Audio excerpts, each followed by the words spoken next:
with the hashtag how I got custody.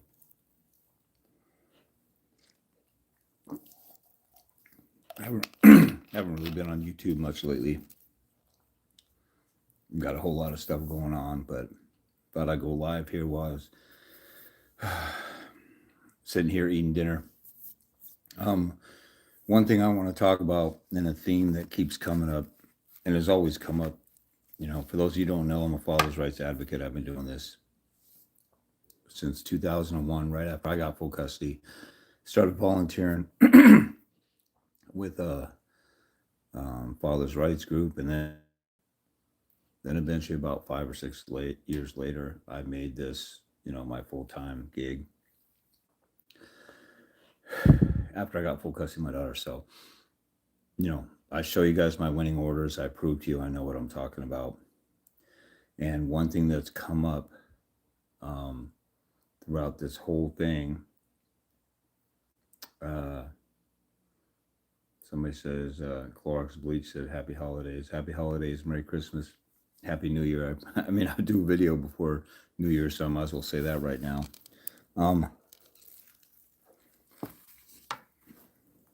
So one of the things that's a problem, and it's in the subject line or the title here, is dads going to court and losing one time. And they turn around and they say, I already tried that. I'll tell a dad, I went to court. I argued this, that, and the other. I argued the factors. I am in the law for determining custody. You have the law there. Then you have your evidence. You have your pictures, video, text messages. Then you have evidence like the science that says kids suffer without a father. And then, there's all kinds of evidence you could have. But I'll tell somebody, well, this is what I argued, what I've seen other guys argue. Or, I won this way, and I didn't even argue half of the stuff that's out there right now, because I didn't know in 2001, but of course what I know in 2025. And then guys will tell me, well, I already tried. If you had a court hearing, that doesn't mean you argued everything correctly, or that you put your best foot forward, or that you made the proper arguments. 100% of people that I talk to don't do everything that they can do.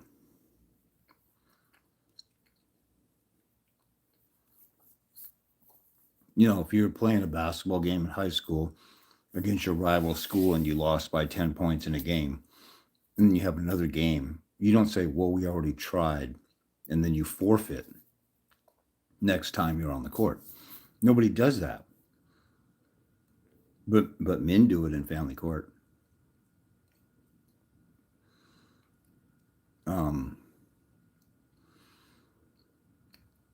Guys, I'll literally tell a guy, did you say this? Did you say that? Did you say this? Did you say that? And they'll say, yeah, I already tried.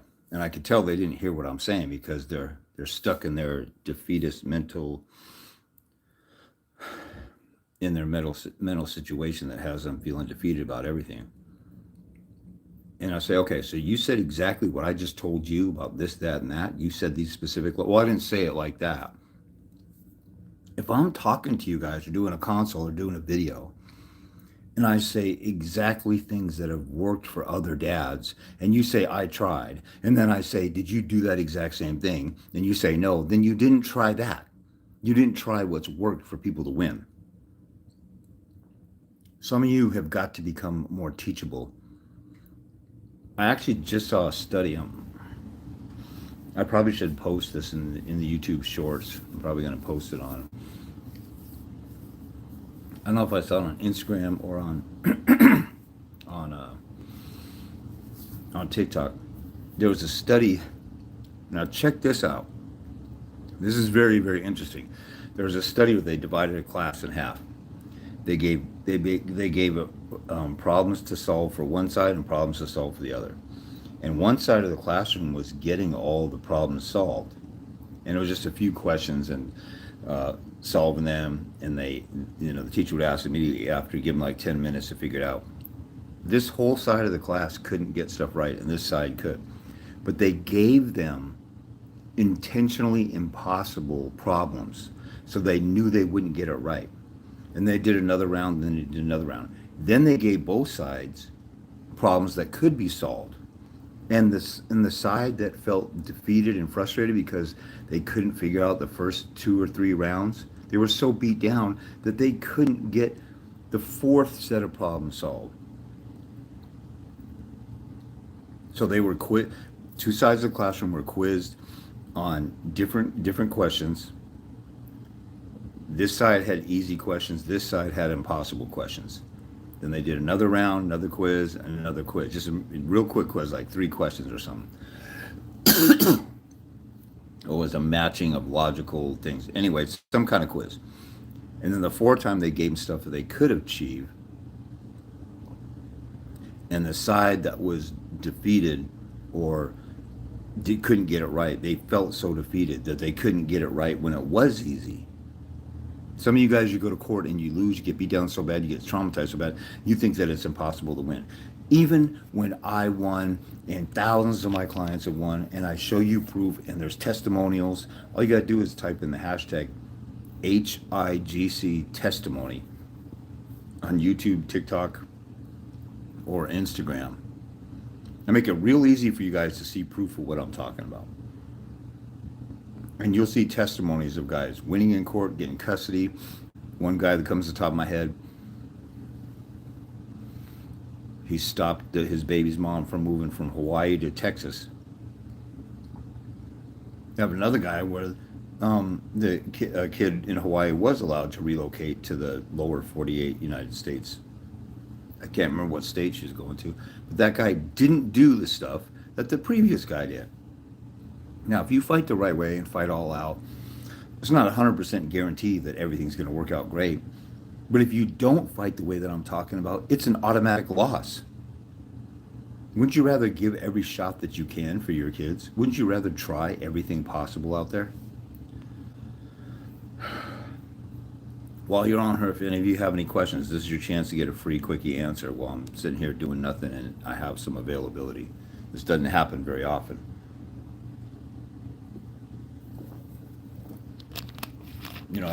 I've had several guys over the past week hit me up and say, hey, I need an appointment with you. I saw your stuff on YouTube. It's really good. Really respect what you're doing. Can I get some help? Can we talk? And I said, sure. What time do you want to talk? And here's my rates. And then I don't hear from them again.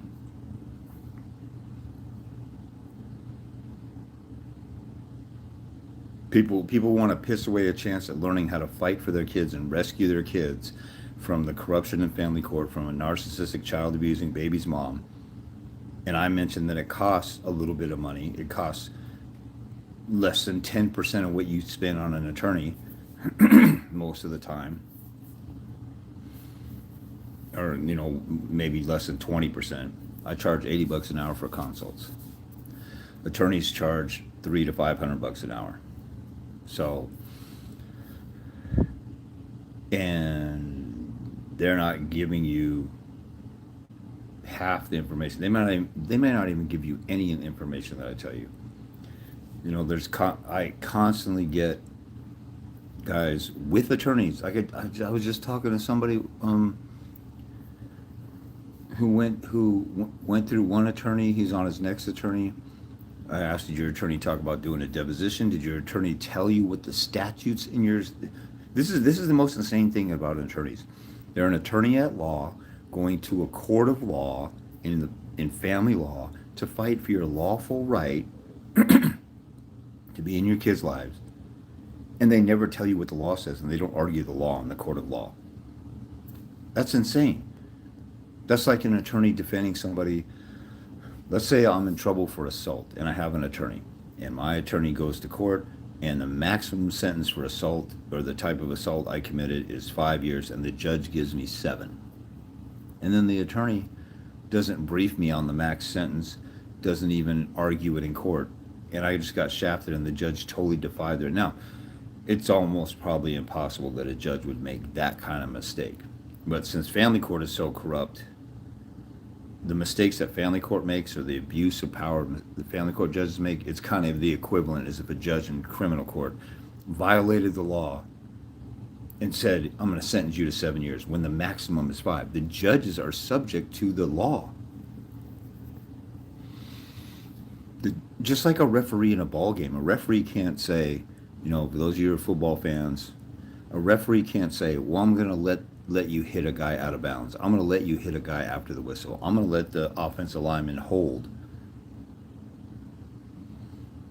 Or if you have a chess tournament and there's referees or judges during a world-class chess tournament, and they say, you know what, you moved the pawn 3 spots and you're only supposed to move it 2 coming out of the front line there or the gate, or when you move it 1, you move it 2 or 3. I'm going to let it slide. The judges can't make up their own rules. The rules are set and established. The judges or referees just apply and enforce the rules. That's what judges do in family court.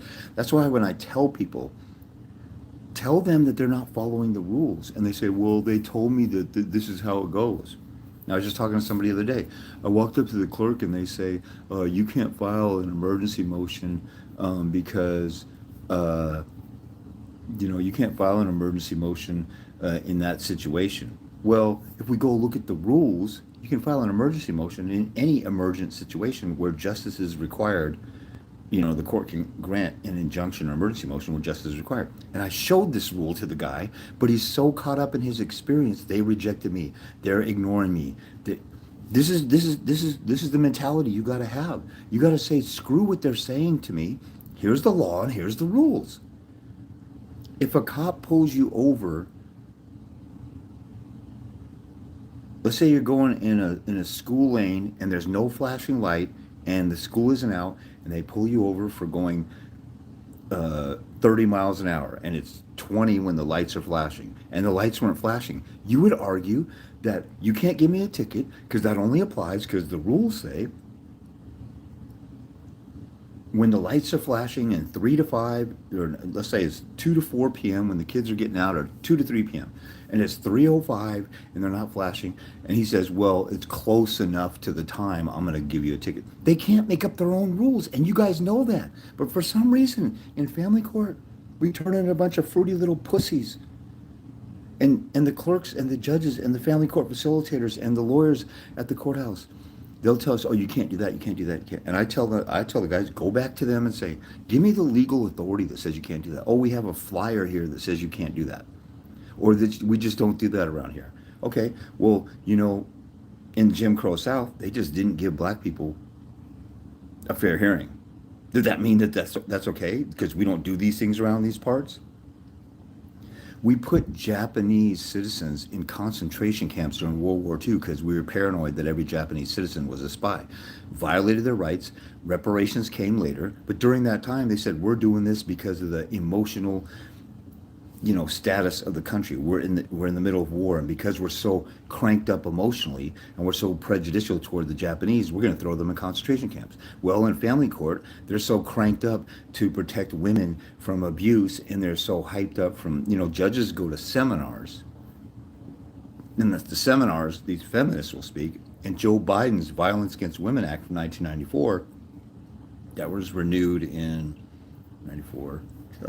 2014, gives billions of dollars to radical feminist groups, and they go and speak at these conferences for judges and say, screw the dad, screw his rights, kick him out, just in case that he's abusive. His rights don't matter. And they get brainwashed to that, and so they are on an emotional, whatever. They're on an emotional tissy fit. They're prejudiced against men, and they do stuff the way they do it just because it's the way they do it. But the law says you're supposed to do it certain ways. And I tell you guys, go in there and tell them what the law says. And you're like, well, they won't do it. Did you try and tell? I literally told, I'm telling you guys this now. And the guy that I'm just mentioning, that I just dealt with the other day, they have flyers on the wall. You can't do an emergency motion unless there's violence toward a kid. That's not what the rules say. They have a flyer that violates the rules, and he's intimidated by the flyer and by the clerk and by the people in charge there. They should go in there and you guys don't go into court and unbrainwash them from their prejudicial stuff. Just like a bully in school. If you let a bully take your lunch money, they're going to keep coming back. And if you say, you know what, I'm going to give the bully $2 instead of $1, and I hope they go away because they look at how reasonable I'm being, they'll punk you even more. Oh my God, this guy's so easy to punk. Let me take his money some more instead of standing up to him. And if you stand up to him, he might tuck his tail and run because you finally stood up to him for once. The biggest obstacle in family court is men's mentality and their own fear. What are they going to do if you go in there and say, hey, look, Your Honor, you're not following the laws or the rules. They say this. You need to follow this. I had an attorney one time. There was a short period of time I had an attorney when the mother took me back to court a few years after I got full custody. I was afraid to go to trial, but this attorney let me write all the paperwork and tell him what to say in court. And a judge even complimented the work and complimented my attorney. My attorney said, I didn't write that. My client did. He goes, oh, maybe James should go to law school then. But that attorney went in the emergency courtroom one time, and he was saying something to the judge, who was a family law commissioner, and the commissioner goes, oh, I've been getting that wrong for 5 years.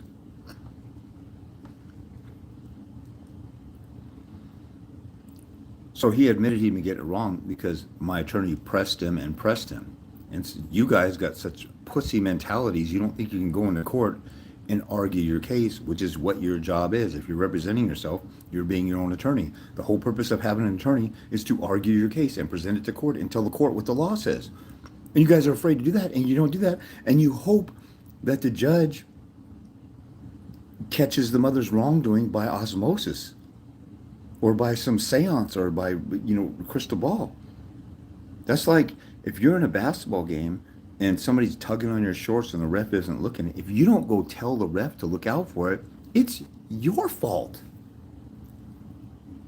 That would be stupid if somebody's committing a penalty against me throughout a game and the ref misses it and they do it when the ref's not looking. If I don't go to the ref and say, hey, can you watch out for this? He keeps grabbing my stuff. And then they call a foul the next time. You guys are going in there, the mother's committing contempt. She's violating this, she's violating that. And you don't want to say anything because you don't want to make her look bad, because that supposedly makes you look bad because your stupid attorney gives you that stupid advice. Don't go in there and tattle on the other person about how much of a child abuser they are. We don't want to tell that to the judge because you look bad for calling out a child abuser and trying to rescue your kid from a child abuser. What kind of sense does that make? That's like saying, don't go telling a lifeguard that your kid is drowning in the pool. That'll make you look bad because the lifeguard will be embarrassed that he didn't catch it. You see how stupid that is? That's how dumb it is when people tell me that about family court. I had a great consult with a guy the other day, and he already been proactive in his case, but he was fumbling and bumbling and stumbling through stuff because he couldn't figure out all the overwhelming rules and stuff. We had an hour-and-a-half consult, which is the initial consult with me. I give people a discount on that because I tell you, you all need an hour and a half. And this is when I can tell somebody really cares and they really want to fight and they have a good chance of winning. He listened almost the whole time instead of whining, crying, and pouting and saying, I tried that. Now, he gave me some things like, well, I tried this and this is what I did. And then we went back and said, well, go back and do it again, but do this right and do this right. Most guys will say, well, I already tried. And they want to project blame upon the system, but really at their heart, they're like, I'm such a pussy, I don't want to try that hard. Or this is hard and it shouldn't be that way. Or if I look nice and reasonable, the judge should give me brownie points for it. That's not the real world.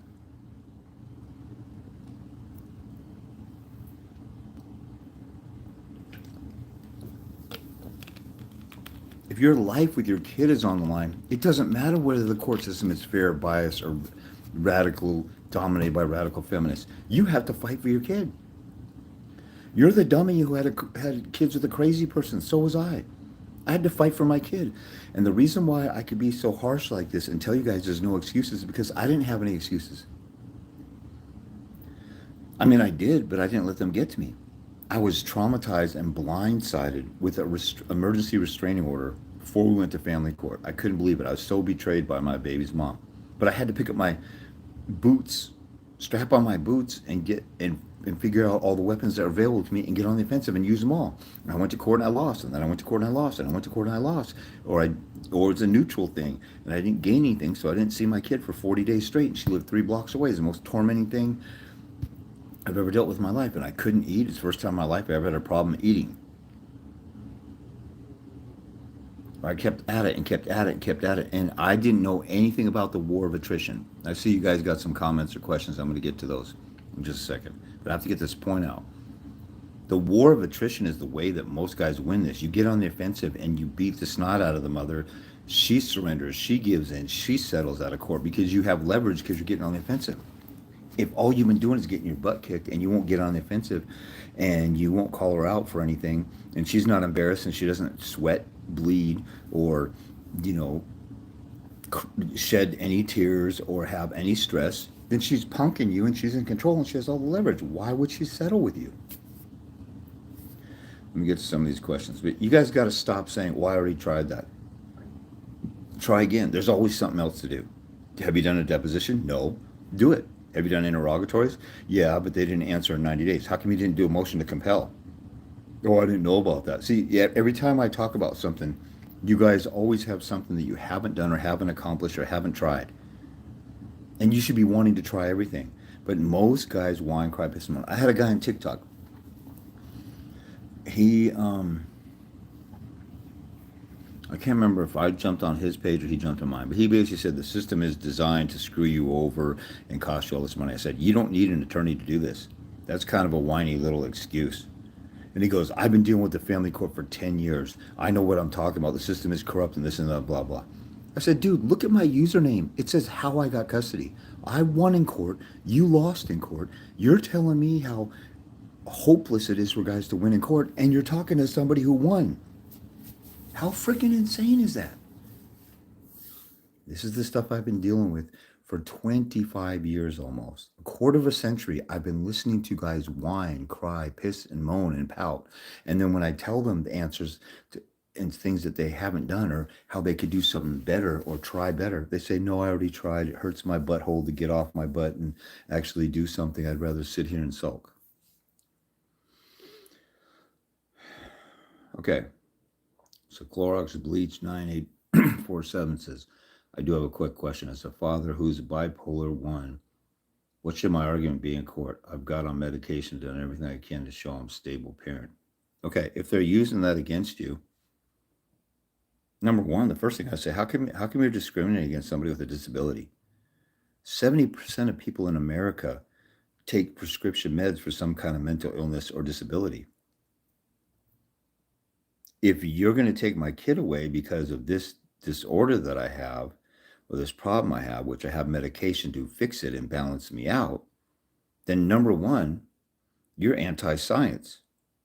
You're some tinfoil hat wearing science denier, because the meds that I'm getting, and I have a big problem with big pharma, but you can say this is how they look at it. The meds I'm getting are supposed to help treat this stuff. So I'm getting treatment for it. So I'm resolving the issue and being a good parent, and yet you're still punishing me. You're discriminating against somebody with a disability in violation of the ADA, American Disabilities Act, I think. And then again, number three, 70% of people, including judges, have mental disorders, drug problems, alcoholism, and you're sitting here punishing me? Did you have this bipolar thing while you were married or with the baby's mom and she let you have the kid before? If that's the case, I mean, some of these arguments are obvious. She just let me have the kid all these years or all these months or just recently. And suddenly, now that I filed in family court or that we got in a fight and got in an argument, suddenly my issue with bipolar disorder is suddenly makes me not a good parent. And she knew I had it when she had a kid with me, and I was a great. This is an argument that anybody can use. I was a great candidate to create a child with, and now I'm a monster. Nobody in their right mind would say that. Now she says, well, I found out who he really was afterward. Oh, so she doesn't vet people. When she creates kids, she just creates kids with people she doesn't know, and she gets to know them after she creates kids. She's incriminating herself as a bad mother. So if you believe her, then she's a neglectful bad mother. If you don't want to believe that side of the story, then she's lying, and she's trying to prejudice me to the court. And if you guys know Civil Rule 11, go watch my video on Civil Rule 11, CR11. Every state has a Civil Rule 11 or a rule that's similar to it. When you sign a court document and say, oh, this guy's a problem, he's abusive, his mental disorders is a problem with parenting and all this sort of stuff. When they sign that, their signature is a guarantee that what they wrote down is true to the best of their knowledge. If it's an attorney, they researched it. And these attorneys never research stuff. And there's case law that says an attorney's blind reliance on their client, that's not good enough to satisfy their obligation to research. It's called a reasonable inquiry. Basically, research the stuff, just like a prosecutor will research. Do I got enough data? Do I got enough information? Do I got a dead body? Do I got evidence to prosecute and get a conviction? If they don't, then they drop the case, or they don't even start a case.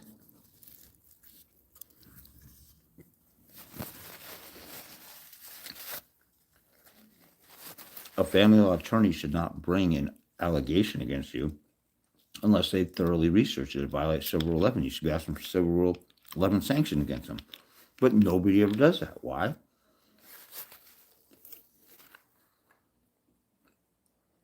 Because attorneys won't go against each other because it's in a club. Now, I see people say, in the comments all the time, the attorney's obligation is to the court, not to the client. People who say that are retarded and can't read.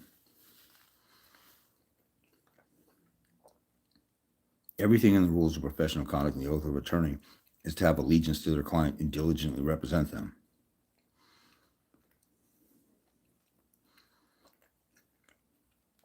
There's a culture in the court, or maybe there's some secret off-the-record agreements where attorneys will say, hey, I'm not going to talk about you if you don't talk about me.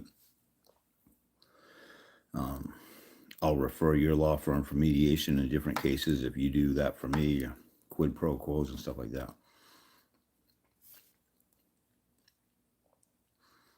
But what I just said is an example of guys running into the court and saying, oh, the attorneys have allegiance to one another. An obligation to the court. No, they don't, not on paper. That's why you need to actually get off your ass and read stuff. And read the rules and read the doctrines and read the obligations they have, because nobody calls them out on it. See, we got into a point where nobody calls attorneys out, judges out on the rules and the law and things they're supposed to do. If a judge is supposed to do what's in the best interest of the child, like the guy I just talked to, I said, this guy was getting frustrated because the clerk was saying, oh, you can't file that, or you can't do this and you can't do that.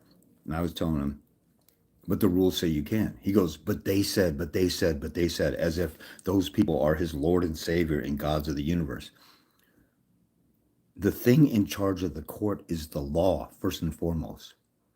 And the law of the land is the Constitution. So if you don't know Troxel versus Granville, then you aren't even starting at basic legal 101. And if you've been watching my videos and you've never looked at Troxel versus Granville, or you've never looked at my flow page, which has all these things in one spot, I have a section on my flow page, which is like a link tree.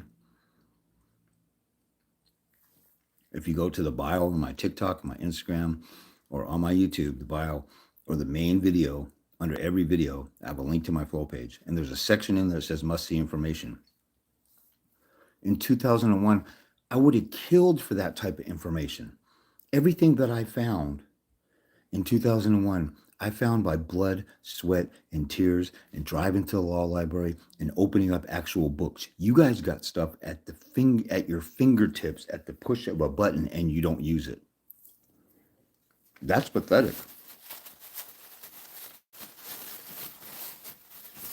Because I got full custody of my daughter when I knew, literally, I knew 1% of the information that I'm giving you guys. I'm giving you guys 100 times more of the information that I started out with in my custody battle. You guys have weapons, tools, and information to be getting on the offensive 100 times better than I did. And I got full custody of my daughter when she was 7 months old. We started the custody battle when she was a few weeks old. So when she was 7 months old, after 7 months of custody warfare, the mother threw in the towel because I beat the snot out of her because I didn't quit like a bitch.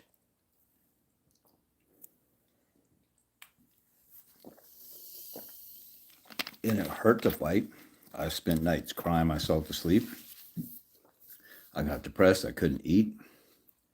But I was in a war. You know, if any of you guys saw Saving Private Ryan, if you watch any warfare movie or know anything about war, nobody likes it. I've met a couple military folks that say, oh, I can't wait to go back to Iraq and kill some of those MFers and blah, blah, blah. I've actually seen people like that. But for the most part, nobody likes war. In Saving Private Ryan, there's a scene where they're all sitting around, you know, in a building somewhere with a fire camping out. Talking about they wish they were home, they want to get home. And they have to go through this hell in order to get home. That's the assignment. If you don't fight like a warrior, your case drags out longer. If you fight like a warrior and get on the offensive, it goes 10 times faster, like almost all the time, 90% of the time. It ends way faster. If you play the game and trust the system and do what everybody tells you to do like a little bitch, they'll drag you through the fire and they'll drag it out. But if you get on the offensive, my first guardian ad litem, my first opposing attorney, and the mother, they all complained that I was the most miserable thing they had to deal with in their entire careers and in their life. Good. That's a compliment. You know, her attorney, after the first time around, you know, he fought for 7 months, or he came on board like 2 months in, 5 months. And then when she got another attorney, he came back and wrote a declaration saying I was the most aggravating case he ever dealt with. And he advertised an attorney who specialized in high conflict cases. Did he whine and crying like a little bitch that me, this uneducated pro se, I was a warehouse worker who flunked out of college. And I kicked his butt. And I kicked the guardian ad litem's butt. And they were both attorneys. Of course, the mother's attorney was an attorney, but the guardian ad litem was an attorney. And they never adopted what she said. And the next time around, a couple years later, when there was another guardian ad litem, I had her report thrown out. I show you guys a transcript of this stuff. And it's all there for you. And you guys who don't take the initiative to look this stuff up, you don't even have to get a consult with me. Go to my flow page, bunch of free information there. Proof that I won in court, a transcript of how I kicked butt in court. If you don't believe me, go look at my winning orders. And then after that, if you still don't believe me, you're a dumbass, because it's almost like if Michael Jordan had a basketball camp and they said, you said, well, why should I go to his basketball camp? Why can't I go to the cheaper basketball camp that costs half as much down the street and they got flashing lights? Let's say, I've given this example before. Michael Jordan has a basketball camp and it looks like a beat up barn. And he does this to see who like really wants to become a great player. Looks like a beat up barn. You know, like in the Rocky movies, like a couple times, he didn't go to a fancy gym, like when he was fighting the Russian, Dolph Lundgren. Rocky went out into some cabin out in the snow instead of going to a fancy gym because he wanted to tough it out. Marvin Hagler, he used to love to jog in the rain or in the cold to toughen himself up. And so if Michael Jordan has a building that doesn't look as fancy as this midget who got cut from his middle school, but that gym has flashing lights and they give away free headbands and free wristbands and a free basketball. But there's Michael Jordan's gym over there. I'm going to go to Michael Jordan's gym because he has 6 world championship trophies and 6 MVPs from those championships and 5, 6, or 7 MVPs in the regular season and scoring titles. He has trophies to prove. Now, everybody knows who he is, but let's say you didn't. He has trophies to prove that he's the most accomplished basketball player ever. I'm not the most accomplished person in family court. There's other people who've done better than I did. But they're not out here sharing their story and helping people. So when I show you my winning trophies, if you still got doubts about that, then you're just an unteachable dumbass and there's no hope for you. And you are your own worst enemy. Unless you decide I'm going to change my mind about how I approach this and how I do this stuff, you will lose in court because you can't be taught. You're whining and crying. You're negative. You think that, you know, and this isn't fun. It's ugly. War is hell. But if you don't change your mind and you don't want to get help from somebody like me who won because it's hard and what I'm talking about is going the hard route, it's the only route to go. What's easier? Going through some hell now for a few months and beating up the mother until she surrenders? Or playing Mr. Nice Guy in your case dragging out for 5 years? The answer is obvious. Let me get to. Okay, so I think I answered the bipolar question. Greetings from the UK. It's the same kind of fear we see with fathers over here, brave fathers. It looks like it's a common phenomenon. Of course it is.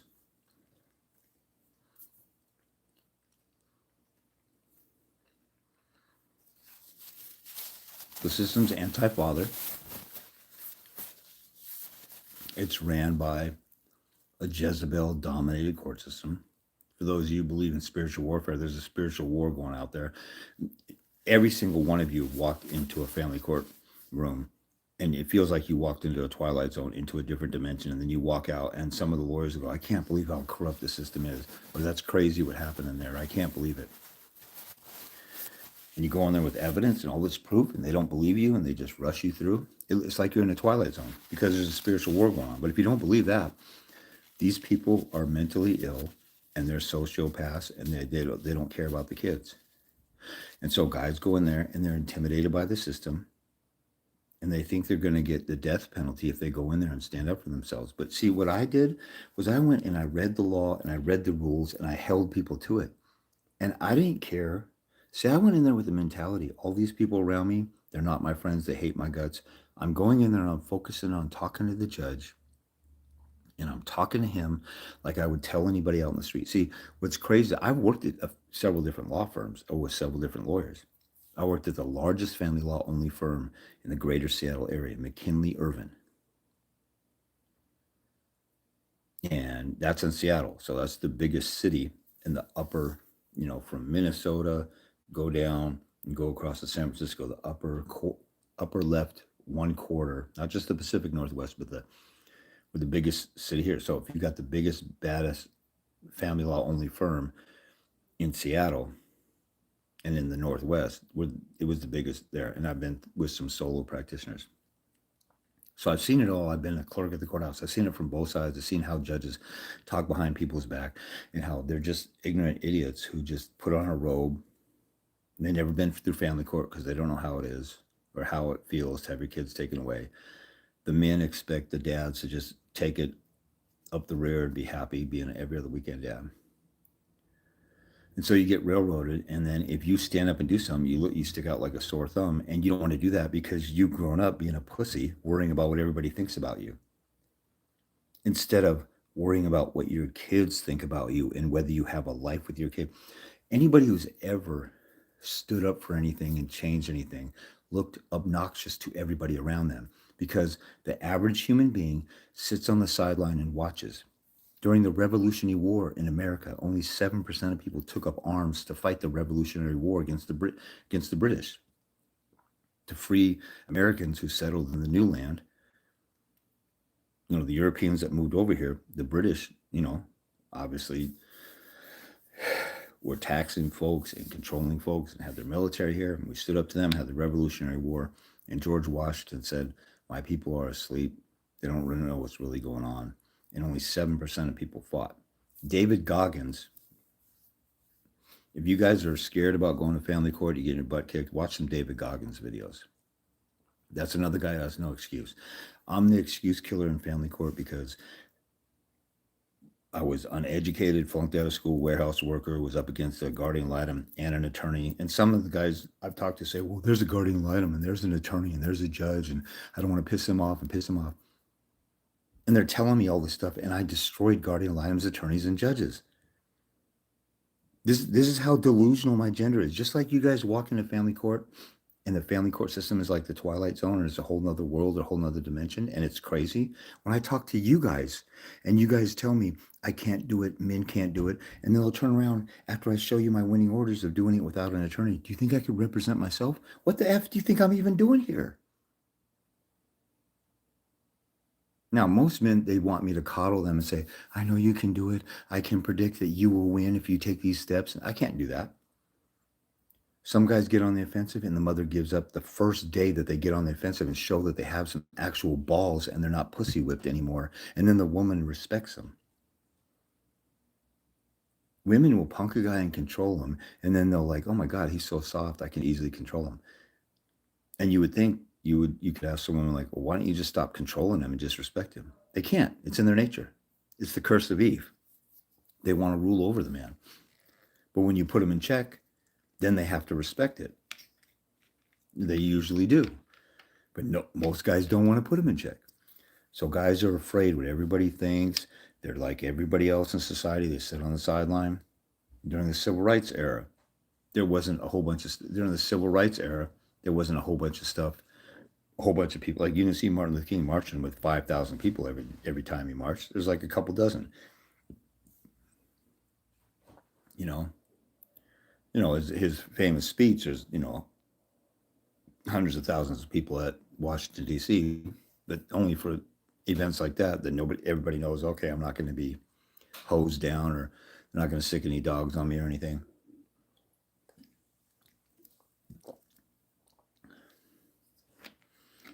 Most people are bystanders, and if you have to get in the fray, most people don't want to do that. But especially in family court, even after seeing that you have no other option, if you go in with an attorney and do the same old that you've always done or that people have always done, you're going to get the same results.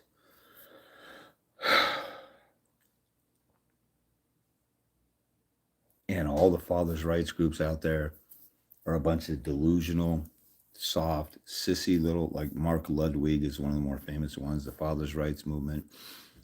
I've seen, this guy is from Europe. I've seen Europe groups out there. There's a guy who used to dress up in costumes like Spider-Man and these superhero costumes and climb the Eiffel Tower or some building to get attention and create awareness. You know what happens with awareness? People go, oh, that guy's bringing up the fathers get screwed. Oh, that kind of sucks. And then it's gone. Just like the daily news, it comes and goes. It isn't until you get in the bubble and disturb the bubble of judges or lawyers or guardian items, and they might lose their job, or they might have a bar complaint, or they might get disciplined, or they get embarrassed, or they have to spend a whole bunch of time defending your case when they want to just spend 5 minutes on this case, 5 minutes on that. Oh, here comes James Christensen. I got to spend 4 hours tonight after dinner with my family and work on this thing because he responded with 40 pages of a document attacking my stuff the day before the hearing or a couple days before the hearing. I made life hell for everybody who came against me. And I just posted a woman who says, everybody tells her play nice and all this other stuff. A woman. And she says, I don't care. I'll go through the fire for my kids. A lot of you guys say, I'll go through the fire for my kids. You're just talking. I will really do it. And I was someone like her. And I remember another father's right, a guy I met in a father's rights group. I bumped into him in the Court of Appeals. We happened to have an appeal hearing on the same day. And it's one of the 2 appeals that I won. Is actually discretionary review or interlocutory decision. And this guy was talking to me in the hallway. He said, man, if just a dozen dads in the county fought like you and me do and would fight and fight and fight, we turn this thing upside down. Just a dozen, and he had a good point. Because there's usually only 1 or 2 that really fight. Like when I've run into dads, it's like there's 1 dad a year that actually fights the right way in the county or the city that I'm in.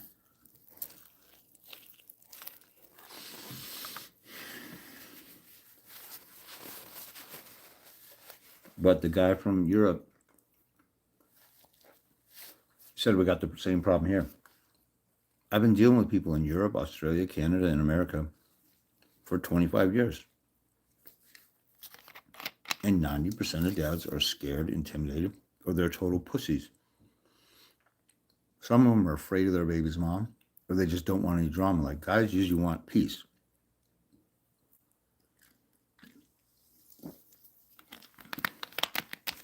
One of our things is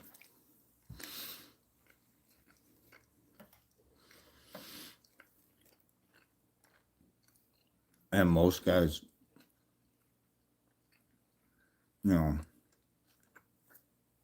they go into the workplace and it's competitive and it's like warfare out there. Especially if you do something like you're a crab fisherman and you climb a windmill tower or do construction, put your life on the line. You go to war every day and you come home and you just want some peace. So we get used to like doing whatever it takes to just calm our woman down so she doesn't nag us or whatever. I got it. When I've had nagging women, I just break up with them. I don't got time for that crap. Red flag, I'm gone. I got used and played by two people in about 25 years, so I have a pretty good track record. But for the most part, as soon as I see a red flag, I'm gone. If it looks like it's nothing she wants to work on, bye. And I'm still civil with most of the women I've dated. Like some of them love my daughter. They always check in on my daughter or regularly check in on my daughter or whatever. But most guys want peace and they don't want the nagging. So they would rather have an ulcer or a stroke or a heart attack sucking up to the mother and missing out on the life of their kid, because the most tormenting thing that they could think of is their wife or their baby's mom or their ex-girlfriend getting mad at them. That's a simp. We have a simp problem.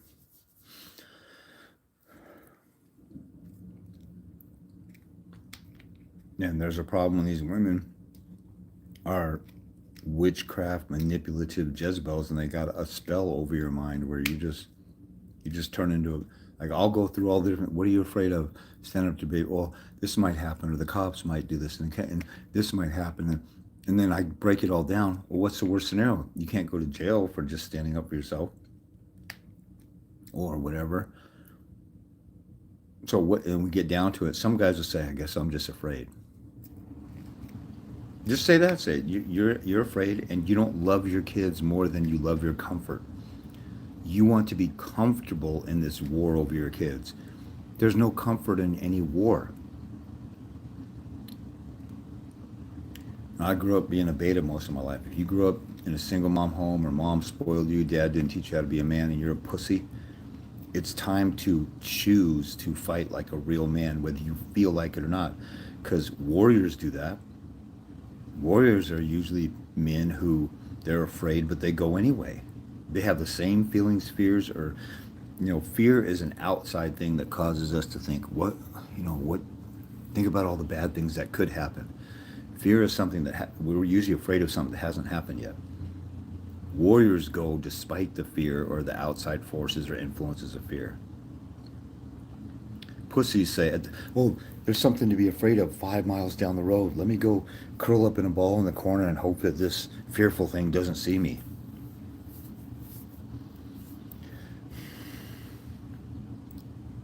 And the reason why I talk like this is, I could be making a whole lot more money if I just sold, hyped up, I won in court, here's my 4-step program of what I did and this and that, and people would love that and soak it up. Or I could have a father's rights group where we have consultations to sulk and whine, cry, piss and moan. I don't want to do that. I don't want to have all that bad energy dumped on me.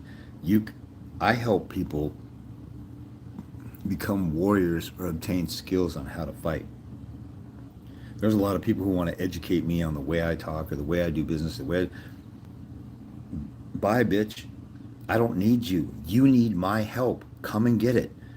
You don't go to, like it's with the Michael Jordan camp thing, you don't go to a camp and say, hey, Michael Jordan, when you used to do spin moves on the baseline, you should have been pulling back and shooting a jumper instead. You don't go there to tell him what he should have done or what he should be doing or how he should be doing it. You go to learn from somebody.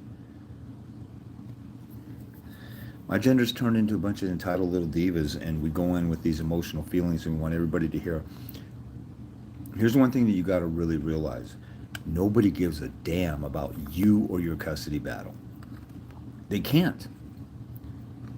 Humans cannot be God. They can't be your savior. They can't be everywhere at once. You have some friends that might comfort you and console you for the moment. They cannot help you through your custody battle. You have to do what you have to do. If you don't do your part, it doesn't matter how many people console you or support you or whatever. It doesn't matter how much awareness you get out there of your court case. The judges still make their rulings, and they're in their bubble that never gets disturbed. They're surrounded by sheriffs. They're untouchable. Like, think about a dictator in a kingdom. You think you just walk up to Hitler and say, I don't like what you're doing, I'm going to take you out or I'm going to talk to you about it, you have to get through 20 different rows of armed guards to even get within his vicinity. Okay, let me go. So Corey, is it Corey Ether? I need to get glasses. So I fought for 4 years and won primary custody. Congratulations, man. See, that's enduring this as a good soldier. You're going to war, and I'm sure every bit of it was worth it. I'm sure he went through hell, and it sucked, and there's the ups and downs that came with it. But I'm sure year 4 when he got primary custody, I'm sure it was all worth it. And now he can live in peace because he went through hell for 4 years. Some of you guys, you want to have it easy now, so you play it easy, you don't fight hard, and there's hell to pay until your kids are 18 and even after. There's guys who say, I'll just give them there's a guy who, he did a video, he just surrendered his rights to his kids or turned over his rights to his kids because he didn't want them going through all the trauma, the fighting and stuff like that. Well, they're going to go through the trauma of being totally alienated from him. He's such a stupid jackass and a pussy ass bitch that he said, I'll just surrender. He didn't want to go through the pain he was going through. He was saying this fighting in court is harming the kids. It's going to harm them more to not have a dad. That guy was so selfish, he wanted his comfort. I forget who he was. He wanted his comfort zone back. He was uncomfortable in having to fight, and it was hurting him. And it hurt him to see the kids hurting, but he didn't use logic that God gave men to use, the side of our brain that's illogical. I forget which side is the logical side. He's using the emotional side. Oh, my kids are suffering right now, so let me just quit and surrender. So now the mother has total control. They'll totally brainwash them, and he may never have a relationship with his kids. And a lot of guys think, oh, when they turn 18 or 21, they'll figure it out. No, they won't. They'll be brainwashed, you pussy-ass bitch.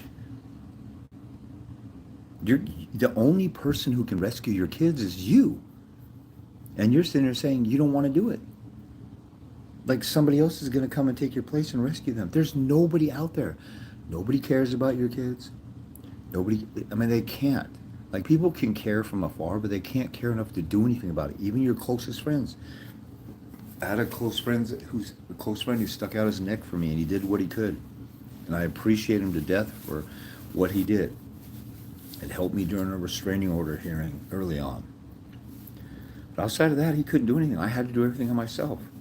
And he didn't even believe, I could win my contempt or I could get custody and stuff, and he was shocked. And it was just the reality. I had a kid with a crazy psycho bitch. It's my fault. So I can't quit on my kid and force my kid to live with and be under the control of a psycho. It's my fault that I brought my daughter into the world with a psycho. I have to rescue my daughter from the work of my own hands. I'm the one who brought her into this world. I can't just say, oh, well, the mom's crazy and I quit. I had a kid with a crazy woman. I didn't vet her well enough before. I didn't do it God's way and wait till marriage. I didn't do it the right way. I didn't do it by nature's design. If you guys don't believe in God. The ideal order of nature and the natural law of things is an intact family where both parents love each other and love their kids and they stay intact. No kid likes being in a broken family. You cannot justify it. And people say, well, I turned out okay, blah, blah, blah. Bullshit. There's something you suffered by not having a father. But the statistics don't say 100% of kids commit suicide when they don't have a father. It's just the suicide rate goes up 20 times because the stress of that goes way up. Now, some people handle that stress, but when you put it up that high, not everybody's going to handle it, so you're going to have more travesties. So, anyway. You guys catch my drift. People who justify... people who justify the obvious when there's... A broken family is broken. A broken vase is not as good as a new vase. A broken faucet is not as good as a new faucet. It's dysfunctional. There will be problems. Mold or, leaks, and then critters who want whatever critters come in to find a warm, moist area. You know, it'll bring in critters and bugs and things. When you have dysfunction or something's broken, it's not good. In any case, let me get to some of these.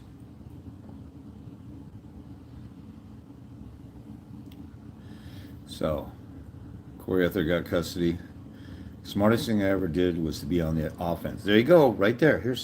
I'm not even saying, here goes somebody saying that. You know, people might think that when I say you got to go to war like I did and get on the offensive like I did, like I invented it. I stumbled across what works.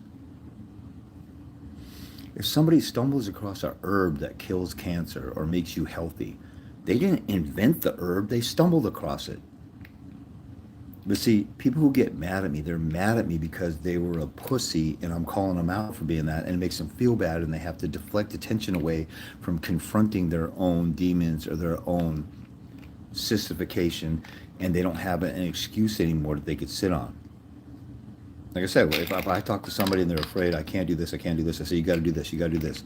Well, these people say this, and these people, I don't care. Did you do this? Did you try this? No. But it's so hard because they're doing stuff that really hurts my feelings, and then it hurts me, and then it makes me feel embarrassed, and it hurts me. Okay, so you put your feelings and your hurt on godlike status. Your life is driven by whether you feel good or bad. You make decisions on, oh, that hurts my feelings. I can't do it anymore because I'm not a real man. I want ease in life. You know, guys who have 3 or 4 different babies' moms, they're pussies and they're feminine because they just go out and they're dominated by their emotions. They're driven by lust. They can't control themselves. Now, you know, we screw up once or twice or whatever, but guys who keep doing this stuff, they have no self-control. You know, a real man can control his own spirit and control his own emotions, control his own compulsions. A guy who's just living by his, oh, I feel horny right now, let me go get some. Oh, I feel angry right now, let me go beat somebody up. And you got warrants, so you got a felony on your record. You're an animal. Any dog can go out and hump a bunch of dogs. Any dog can go out and attack somebody when the dog is angered. You're living by animalistic instincts. You can't be a real man. You got to change that stuff. And it's really a feminine character to be run by your emotions and not control your emotions. Anyway, you can't let your emotions or feelings be your God. You have to think. Andrew Tate talks a lot about this, whether you guys like Andrew Tate or not. A man goes into the house when it's on fire to rescue his kids or his dog or whatever because it's his duty to do it, not because he feels like it. Nobody feels like jumping in a burning house. You go in there because your wife's in there, your kids are in there. But for some reason, and most dads will do that because that's the way we're built. But when it comes to family court and we're opposing our baby's mom, we turn it. See, as soon as my baby's mom cut me off, she was a traitor in my mind, and I was at war with her.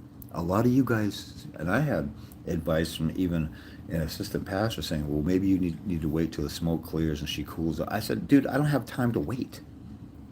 I'm not going to, even though you're a spiritual leader and I got reason to respect you and stuff, I'm following my conscience. My conscience is telling me, go rescue my kid right now. I don't have time to sit around and let my kid get abused I built a bond with my kid right in the hospital when she was first born. And now I know the signs, my daughter recognized my voice. She recognized there was a song I sang to her when she was in the womb. And then when she was born, her face lit up. There was a bond there and the mother ripped it apart. That was insane to me. And I was incensed that a human being could actually do this. So I had to fight. I fought with rage and anger, and it was controlled. Like this, the audacity of this chick to do this. Some of you guys, you're either still in love, you want to win your ex back and this and that. While you're fighting to win your ex back, you're losing the ex and your children. You may not always be a husband or a boyfriend, but you will always be a father. So why don't you fight for the relationship that's a permanent one? And if the mother was ever going to get back with you, she'll get back with you when you have the kids. But if that pisses her off, she was never going to get back to you in the first place. You need to get stuff in a priority, prioritize stuff. Stop being a simple little bitch. And I understand about being brokenhearted. I've been brokenhearted a couple times in life. Totally played, totally used, misled. Somebody didn't like me. They pretended to like me. They put on a good act. You have to move forward with the pain. If you move forward with the pain, by the time the pain dissipates, you're way down there. If you sit stagnant and just sulk in the pain, it might drag out longer, but let's say it dissipates at the same amount of time. You're way back here. You could be progressing way down there. You have to fight through the pain.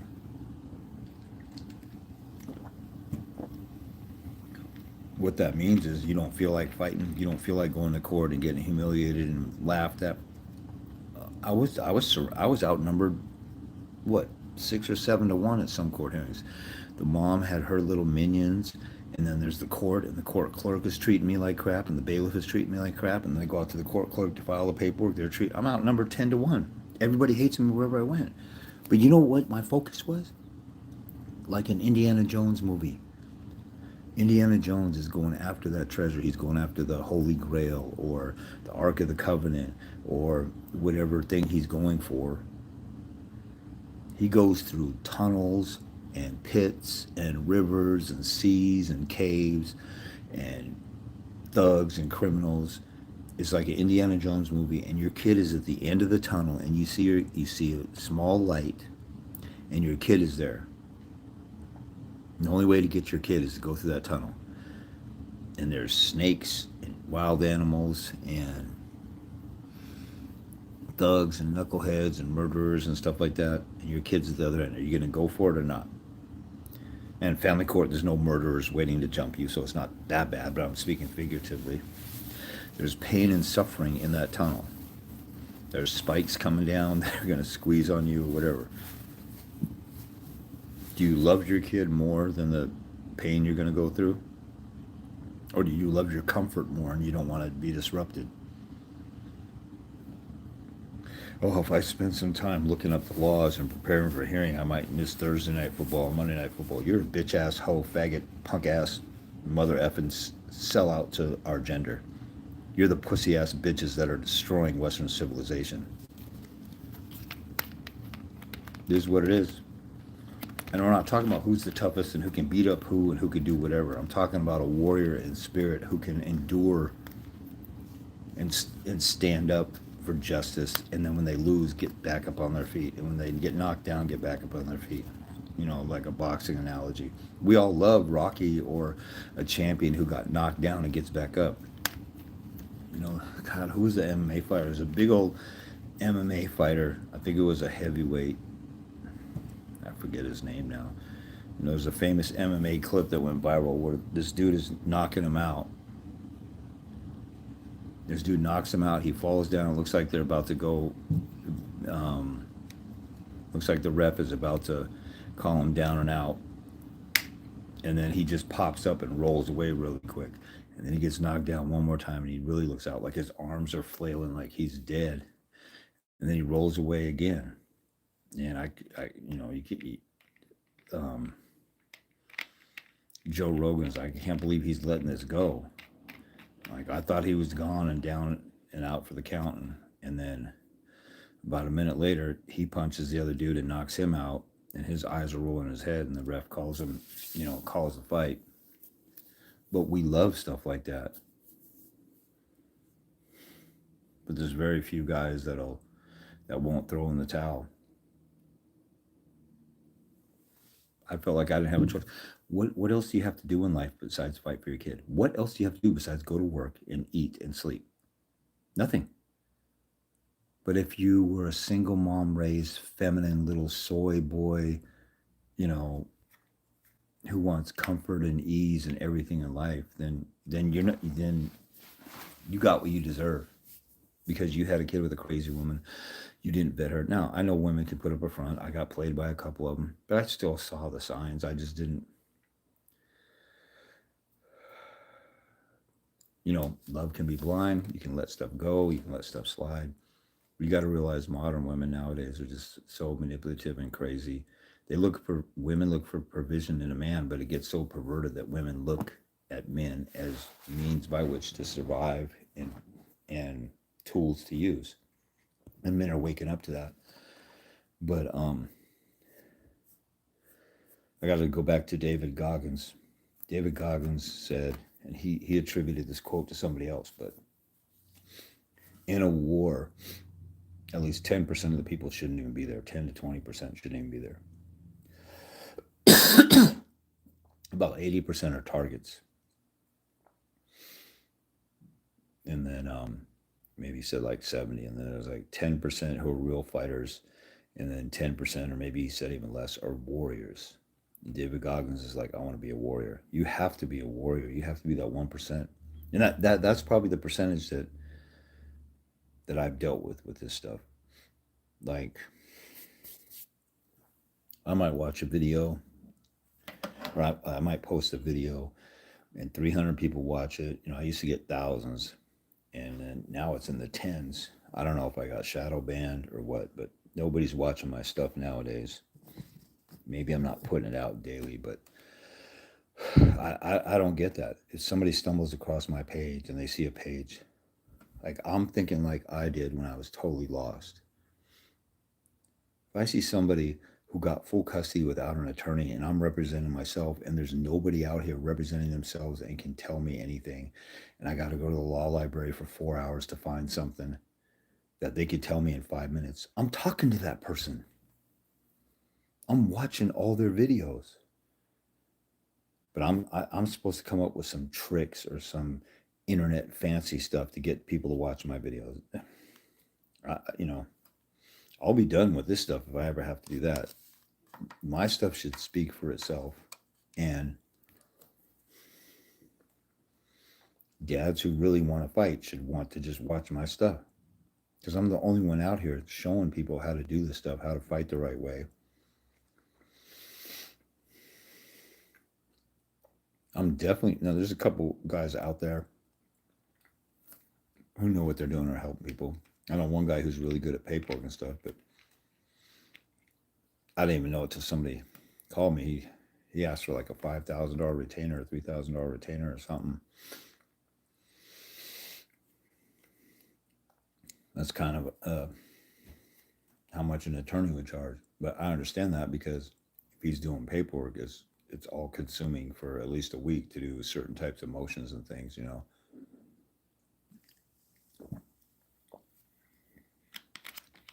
I know at times when I've done paperwork, thought it would take 1 or 2 days. Somebody's calling me up and asking question after question, and they got this and that, and if somebody doesn't want to put in the work, then it's more work on my end explaining stuff that might even be obvious. Anyway, you have to be willing to just fight. You have to be willing to learn stuff. And even if you have an attorney, you should know what the attorney's job is so you can light a fire on it. Just think if you hand your car over to a mechanic and you know everything about a car from front to back, you will have better discernment at figuring out if that that mechanic is scamming you than somebody who knows nothing about cars. If you know everything of an attorney's obligation, all the options. I have guys who, I tell them, once you have your attorney do a deposition on the mother, grill the crap out of her. It's the number one tool out there. And I have a video on depositions. For those of you who don't know what a deposition is, go watch my video on depositions on YouTube. Go to the main page.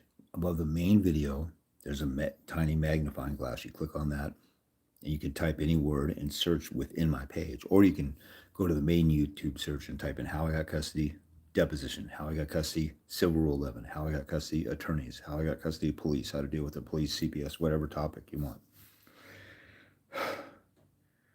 But I have attorneys say, oh, I don't do a deposition, or let's wait until close to trial. Why wouldn't you want to get the answers right now? Why wouldn't you want to make the mother sweat and feel stupid and get caught up and exposed for contradictions and lying right now? Doesn't make any sense. Let me get to smartest thing I ever did. Oh, Corey Ether did it without an attorney also. Congratulations, man. You should email or text me if you want to help dads. Maybe we can network and stuff. That's the best person to help somebody with anything that somebody's been through it. Who would you trust more in rehab or getting counseling or having as a sponsor if you're trying to get off of alcohol or drugs? Somebody who was a drug addict and has been clean and sober for 10 or 20 years? Or somebody who read a book on it and passed a class in college? You want somebody who's actually done it. Same thing with a mechanic. You want somebody who's actually done it. Or a heart surgeon. You want somebody fresh out of medical school and they're going to do a heart surgery on you. They haven't performed it or practiced it or done it. All they've done is read books on it. People who've actually done this stuff and overcome it and been through it. That's why I don't get it. My stuff should be viral. If people actually want real answers, but people don't. 95% of folks just want to whine. Go to the Father's Rights, go on Facebook and type in Father's Rights Movement. Dads Matter 247. These guys have hundreds of thousands of followers, maybe millions. And if they post something about whining and crying about the system, hundreds and hundreds of comments are like, yeah, the system sucks, it sucks, it sucks, it sucks. Who wants to have a pouting, crying, whining session about how the system sucks when we all know it? And then I go in there and say, hey, do contempt. Hey, get on the offensive. And hey, it's not that easy. I have to explain, I did it. I won. Well, you got lucky. Everybody's an excuse-making little faggot-ass bitch. I hate saying it like that, but that's what it is. I mean, how else do you describe a bunch of men just whining and crying and pissing and moaning about how everything sucks? That's so feminine and unmasculine. Yeah, say that it sucks and then try and get some answers and pick up the pieces.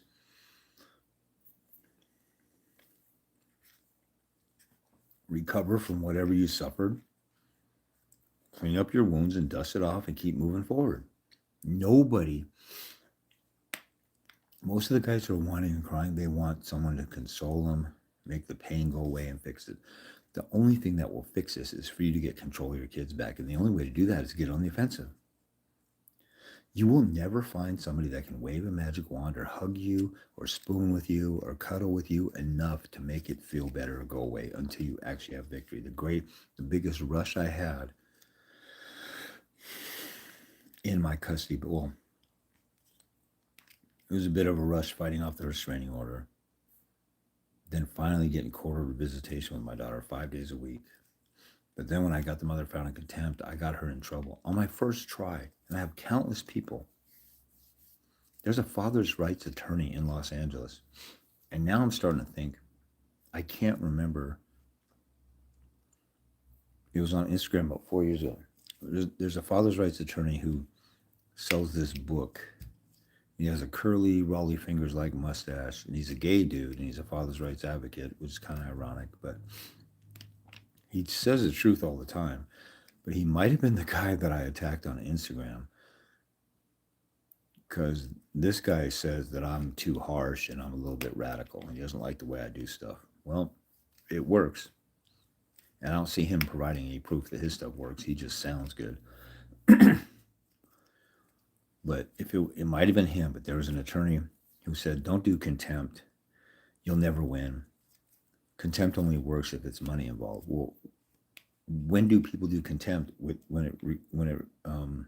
it's regarding money? On child support. So he's basically saying the only time you should do contempt is when there's child support problems. That's what women do. So a father's rights advocate in Los Angeles says never do contempt. And I got my baby's mom found in contempt on the first try. And I called the dude out and called him a punk and all this other stuff. And it might be that dude who's the gay dude. And so he's never forgotten me calling him out. And that's why he talks shit about me. Even people who talk crap about me, if somebody says something true, I'll acknowledge it's true. A lot of what that dude says is true. And he bashes me off the record saying, oh, that James guy's really radical. Well, yeah. So I'm radical. Does that make you feel better calling me radical? I got my kid, and I've helped thousands of people get their kids. Hundreds, I stopped counting in the 300s, the number of dads I helped get full custody without an attorney. A few of them had an attorney, but for the most part. So you call me radical? Does that mean I didn't help dads win? That's a feminine thing to call me a name as if that makes it go away, my successor. That's like saying, oh, Michael Jordan's a punk. Or he was a jerk to his teammates, which he was, but he's got 6 trophies.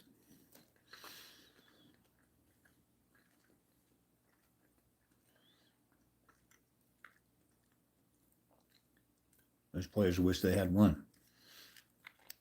You know, Charles Barkley had a falling out with Michael. And he says, you know, I wish we could get along or whatever. But he still calls Michael the greatest ever. He still says all kinds of great stuff about him because he tells the truth. So, even when someone's an a-hole or an idiot, if they tell the truth, I'll agree with them if it's the truth. So, let me go through these. I'm sorry I didn't get to them.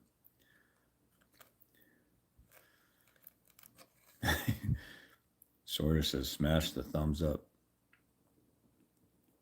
Alpha Villa said hi, hello. Coordinate without an attorney. Okay, so thanks for the answer. I'm going to be looking into the ADA, and some more. Okay, that was the question about the bipolar. In the UK, it's a bit different. Barristers have overriding duty to the court. Okay, well, I'd like to see that. Where does it, you should look up where it says that. It can't be possible that barristers don't have any allegiance or duty to their clients. They got to have some kind of duty to their clients. Why do the clients hire them if they're not going to work for them? If you if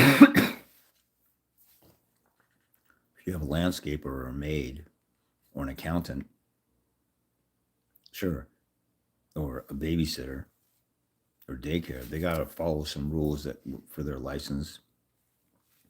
Or a doctor or accountant, they can't commit fraud. They have an allegiance and a duty to the governing authorities that deal with taxes or accounting and stuff like that. That doesn't mean they don't have any allegiance to you. And it's not possible. I haven't looked at England's rules and laws in a while, but I have a link to some of them. The court's allegiance, first and foremost, is to the children. So if your barrister has an allegiance to the court, then indirectly they have allegiance to the children, and the children need both parents. So see, you got to think logically about this. You got to use some deductive reasoning, which most people don't do. You don't look at the surface of something and they say, oh, we have an allegiance to the court, and then you quit thinking. That's another problem that we have. You look at one little thing and you quit thinking. You know the word research, it means you research something again. You don't just, think about this. Investigators, private eyes. Well, let's look at journalists, detectives, lawyers.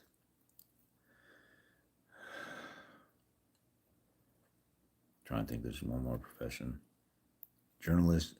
Those guys get to the truth because they keep asking questions. They don't listen to the first version of a story and quit. A detective listens to one witness, and then they get a lead with another, and they listen to another, and then they the first witness or the first story that came out in the news wasn't true. This witness saw this, or that witness saw that, or I found more evidence. You can't quit the first time you hear something. Oh, barristers have an allegiance to the court. Okay, yeah, they can't go in there and they can't disrupt stuff. They can't talk out of turn. They have to respect the court. But that doesn't mean they don't have any allegiance to the client. And everybody in court has an allegiance to the best interest of the child. That's everywhere in Western civilization. So even if it's like their number one allegiance is to the court, well, the court's allegiance is to the child, so they should push the court to do what's best for the child. See? If you go beyond the surface stuff, this is what I hate. People just hear something, or they see like it really, like the guy I was talking about before. This has happened a million times with different, not just the guy I talked about. I just have a case fresh in my head. You go to a clerk, you try and file something, oh, you can't file this, or the judge won't grant this. So that clerk is acting like a lawyer and acting like a judge and practicing law and committing a crime. But most guys will say, oh, okay. And they tuck their chin in their chest and they walk away. Sorry, I even asked and inconvenienced you. Instead of standing there saying, why are you giving me legal advice? There's a sign right here that says clerks don't give legal advice. Well, I'm not giving you legal advice. I'm just going to tell you what's happening. You're advising me not to follow through with this because this is what's going to happen. See, if I do a scenario like that, I'm taking it beyond the surface. I'm not tucking my tail and walking away like a bitch because somebody said so. Who in the right mind in the world takes no for an answer anyway when they know that the person is wrong? Your fries, let's give a really dumbed down simple example. Your fries are cold at McDonald's, or you want your steak at Ruth Chris medium well and it comes out rare. And you say, hey waiter, I ordered medium well. This is rare. It's gummy and chewy and like, well, that's what the cook does. I don't want to bother the cook. Or maybe you don't even want to say anything to the waiter. You don't want to say anything to your lawyer to have them stand up to the cook or the judge. But nobody does that. It was like, I'm paying you to do this. You should do it the way that I want to. I guarantee European countries have some kind of ethical code of attorneys to have an allegiance to the client. They just can't ask for something illegal or something that goes beyond the scope of the judge's discretion. But usually that turns into, well, I don't want to do anything that'll piss off the judge. And that's wrong. But see, you guys quit like bitches. As soon as you see your attorney says, well, I'm not going to push the judge, you go, oh, okay, sorry for asking. You should say, you have an allegiance to me, and the mother is abusing the child, and the court is supposed to find out who's abusing the child and rescue the child from abuse. And there's all kinds of scientific data out there that says that alienation is just as traumatic as physical and sexual abuse. So this judge would let a child be molested and not do anything about it? No, this judge will bend over backwards to make sure a child's not being molested. So they should bend over backwards to make sure a child's not being alienated. Go in there and fight for me.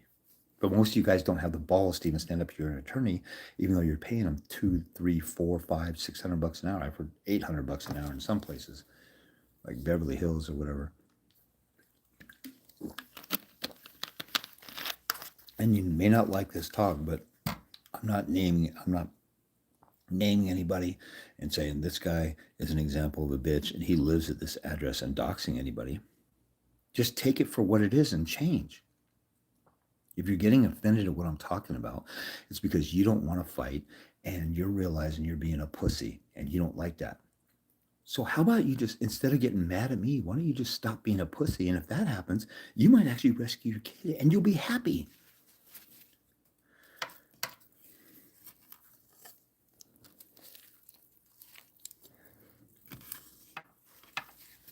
The end goal is for guys to win here.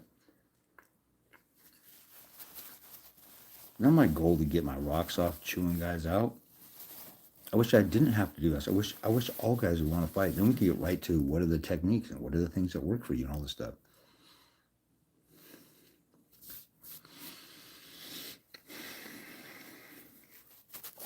Think about it like this. Most of you guys have dealt with homeless people. You talk to a homeless person and you tell them, hey, I know a place that's hiring. You can get a job down here. Or I know this guy who's willing to work with people who are homeless and get them on their feet. You have to do this and that. Most of them won't do it. Most of them are mentally ill and are on drugs.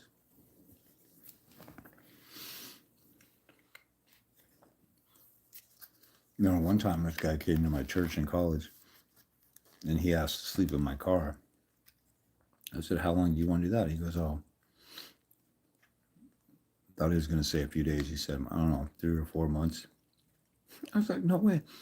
Why don't you go to the shelter down here? He goes, oh, it stinks like pee and stuff. Oh, so you'd rather. Be outside in the cold than to go in where it stinks. Like you can't, beggars can't be choosers, you know?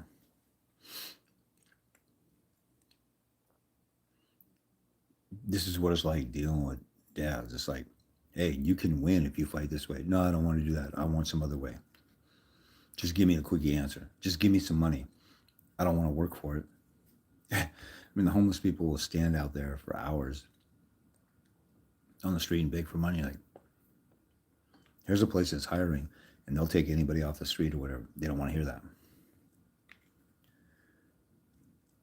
A dad will go to court for years and years and do the easy route and be a pussy. And he's depressed and suicidal and miserable because he doesn't have his kids.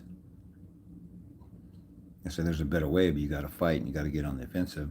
Well, I don't like that. I'd rather just drag the stuff out and be suffering. It doesn't make any freaking sense. Anyway.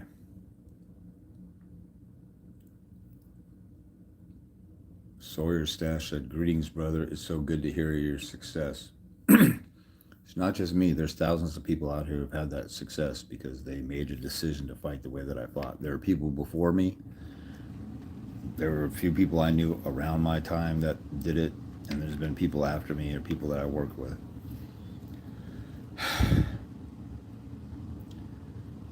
And it's not just me, like I did anything miraculous. Like I said, I was a warehouse worker who flunked out of college, no legal training. I was a beta male most of my life. All the odds against me, anti-father system. Mother had a attorney with 17 years experience. I didn't have money for that.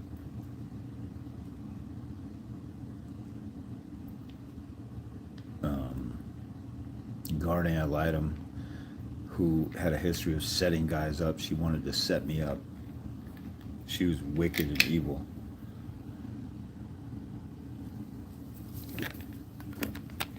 Then the next attorney the mother hired, we were in and out of court off and on for the next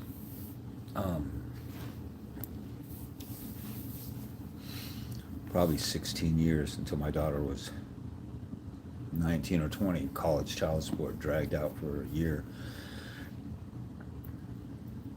That attorney is the worst attorney I've ever seen. And everybody tells me, oh, my baby's mom's attorney is the worst attorney I've ever seen. And, you know, when I ask questions, it's a cakewalk. Did your baby's mom's attorney intentionally lose cases for 20 other women and force them to live with him? And have them work their bill off for free? So he had a slave labor operation going and he got away with it. And he verbally abused, threatened, and harassed people. He'd call opposing attorneys at 3 a.m. Where's my answers to my discovery? Where's my interrogatories? And harass them at home. And all the other attorneys were afraid of him. Now, there might be some people out there just as bad. I haven't seen it. But I've never seen anybody worse than this guy. And I destroyed him in court, in the Court of Appeals a couple times. I won some, I lost some with him. But if I win one hearing against somebody like that, if I win one hearing against somebody, and he ended up retiring after 50 years. When I first came across him, he had 37 years experience. So I'm going up against an attorney with 37 years experience, and I'm starting fresh again because I forgot most of what I learned the first year. There was a 1.5 year gap, and then the mother tried to modify.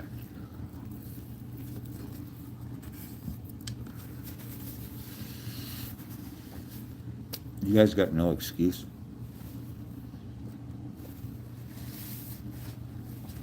Unless you have $0 to your name and can't get a paid appointment with me, even if that's the case.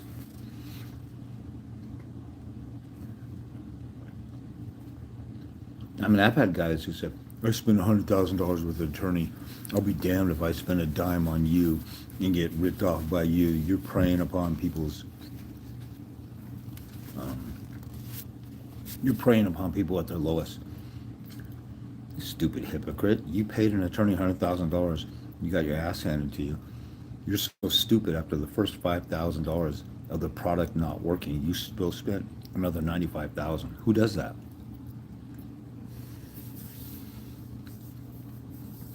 who goes to get a transmission overhaul on their car and then drives it out of the mechanic shop or out of the transmission place, and it gets stuck in gear the next day, and you go back and they say, well, you have to pay for it all over again. We're going to do a new refurbished tranny, put a new one in.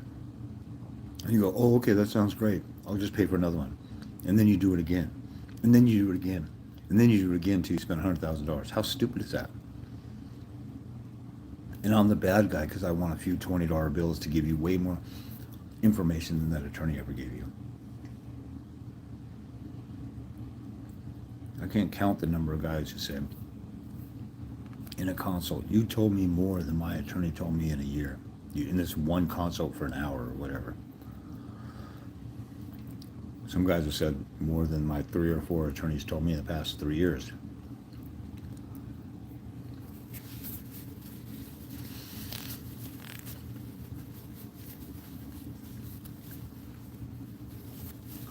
Some guys just can't take me seriously. They'll pay an attorney $100,000 because they have a suit and tie. They have a fancy suit and tie and a fancy law firm and a law degree. But somebody like me who shows you my winning orders, you can't believe that. That's your loss. Would you file bar complaints before the trials are over after? That's a great question. So Clorox Bleach 9847. I don't know if you're still on here, but in Washington, it may be the same somewhere else, but if you file a bar complaint, they won't investigate until the case is over because they don't want to make a conclusion in their investigation that will prejudice the case, which is stupid. Because you think about it, what if the attorney's a rapist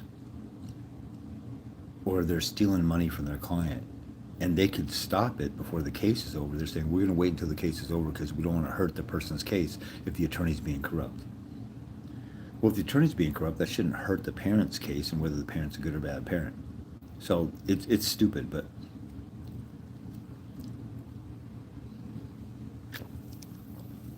that's actually a tough call because me filing a bar complaint, I've filed several I filed bar complaints against both guardian ad litems and against about 3 or 4 attorneys. Sometimes there's an attorney when my baby's mom's attorney couldn't make it. They had a substitute attorney. I complained about every single one of them. My baby's mom's attorney, I filed a bar complaint during the action. He wrote me a letter saying, hey, if you drop the bar complaint, I will not launch a restraining order and a contempt against you. He tried to bribe me out of it by using his client, which showed, and I turned around and used it against him, and I filed another bar complaint for him trying to bribe me out of it.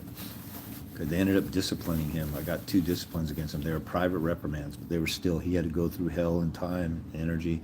His insurance rates went up probably. But the thing was, he was saying, my client wants to do a restraining order against you. And he was bluffing, but let's say what he's saying is true. My client wants to do a restraining order against you, and she wants to do a contempt. But we'll drop it for a global settlement if you drop the bar complaint. So the bar complaint is just his conduct. So here's the attorney over here, and here's me and her fighting, and our parenting. He's way out in this other realm outside of us. It's his conduct and misconduct that the bar deals with. So he's saying he'll drop a restraining order. So if I'm harassing or committing domestic violence, and I didn't even talk to my baby's mom as soon as we started my case, and I haven't talked to her except for a short 2-week period in 25 years. Her loss. Didn't want to be a civil co-parent. Her loss. But the guy was saying, my client, you did something worthy of contempt, but she'll drop it to protect me from the bar. You are harassing her or threatening to commit domestic violence, but she'll drop it to protect me from the bar. Didn't make any sense. But he was BSing. They never, I continued to go through with it and continued to humiliate him. And I've done videos on YouTube with him and all kinds of stuff.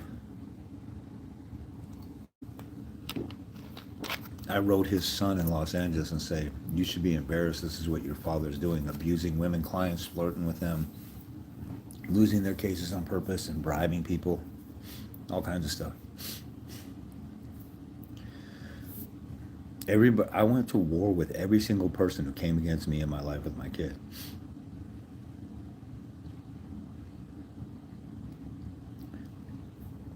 So, to answer the question, generally, if they're not going to investigate till the end, what they'll do is they'll say, "Oh, look at how abusive he is with litigation. He filed a bar complaint against me." Well, first of all, that should be totally irrelevant.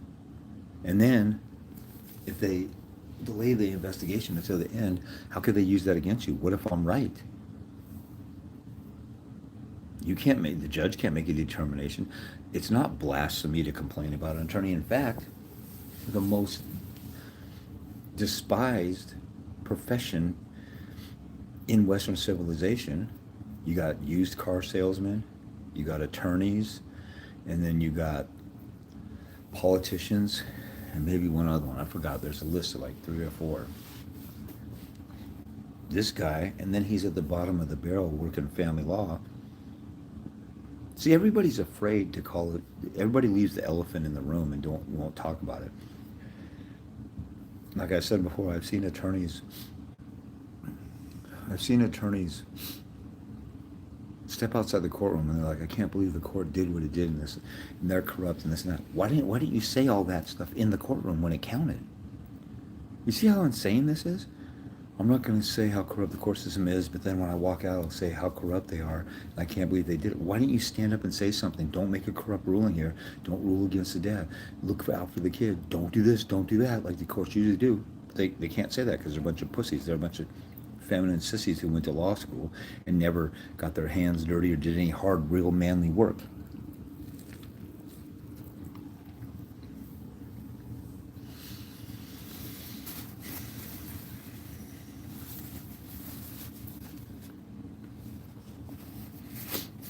It's a lot like Braveheart. And I did a video of how Braveheart is similar to family court.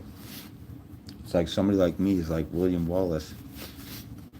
I'm telling all these fathers' rights guys, why don't you stand up for yourself? Why don't you, or telling men to stand up for themselves?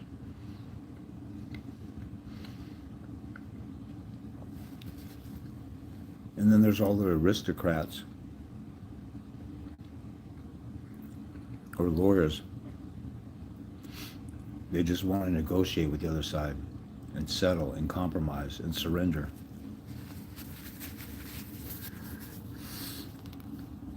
So the answer to the question about filing the bar complaint when, it's whether you're ready for them to use it against you if they're going to delay it.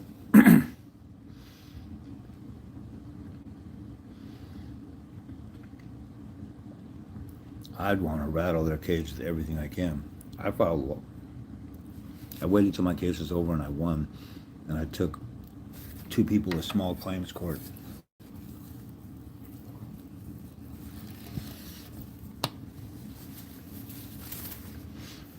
Oh, 3 actually. One of them was a guardian ad litem. I got invited on Judge Joe Brown. I got invited on the People's Court with what's her face.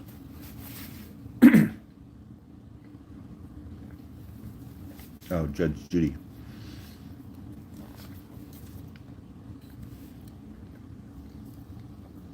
They didn't want to go. The other side didn't want to go on there. On those shows, both sides have to agree to go on there. They don't subpoena them to court.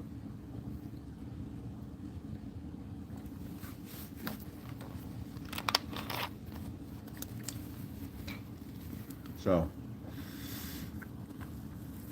hopefully that answers that. You can go either way, wait till the end or attack. But if you attack now, you got to be ready to defend it.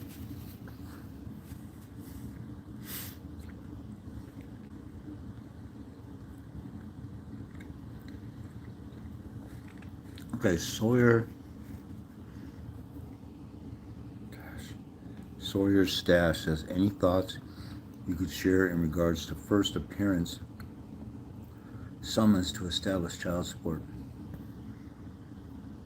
What are some CYA techniques for an upright father to cloak oneself with? I mean, child support is just an automatic formality. If you're a non-custodial parent, you're going to pay child support.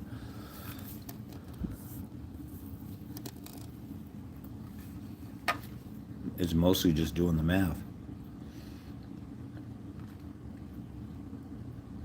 If you're getting summons to court just for child support, you should be filing for full custody of your kids. The mother doesn't want to work with you and share the kid or kids and share the responsibility. She looks as the child. She's a prostitute. She had sex with you to get money from you and uses the kids as a welfare ticket. That's a form of child abuse as far as I'm concerned. And I received child support. I'm a parent. I received child support. But I only did it because the mother, after she surrendered, then she abandoned our daughter and she wasn't involved. Those are the type of people child support should be for. And that's supposedly what child support is for, but it's not.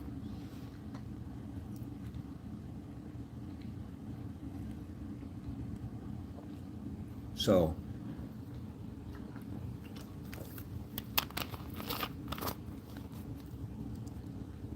let's see.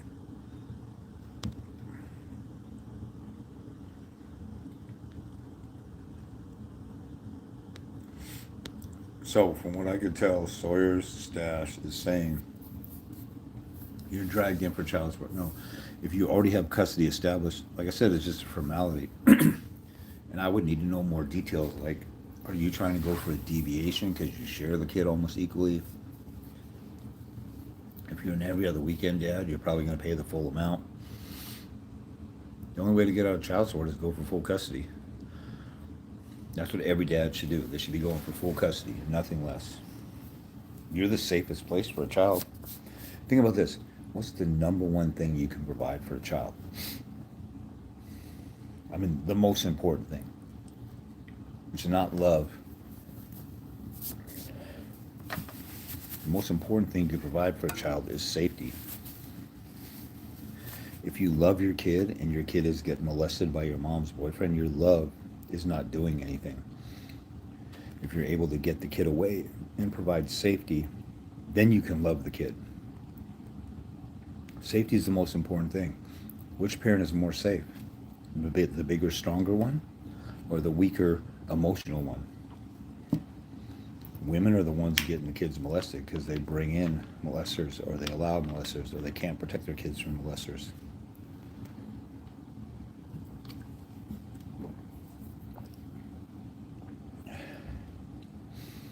Should be going for full custody.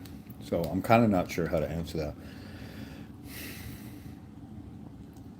Now, if you're saying, CYA, like, you don't want them to find all your money, that's kind of on you. Like, I don't really go there as far as that goes, even though there's a bunch of deadbeats out there who fly under the radar and stuff like that. Or there's guys who are getting financially raped and they fly under the radar to make money to survive. I had a guy who was living in his truck and he finally got a job. He paid his over-the-top child support because he thought it was his righteous duty to do so, and he lived in his truck, and then he got a job. He went to court to reduce his child support, and he lost. I said, okay, you lost in front of a commissioner, you can appeal to a judge. And I reached out to him. I was saying, dude, do you have another chance? And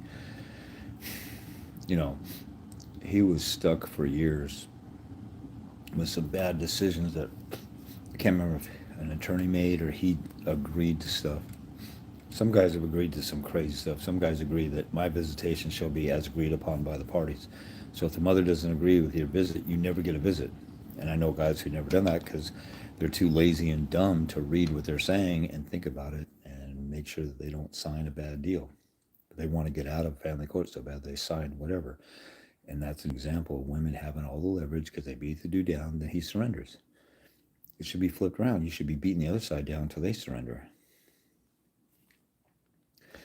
But this dad had a bad deal, and he was at the end of his rope.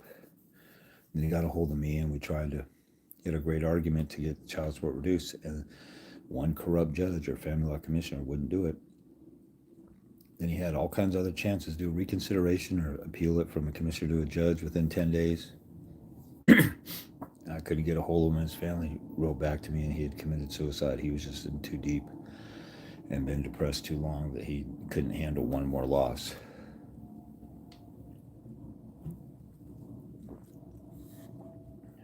So there are guys that are driven to, they've been getting financially raped for a long time. You know, I don't blame a dad for doing everything he can to survive or whatever. But as far as child support, if you're being summoned just for child support, you should flip it around and be going for full custody.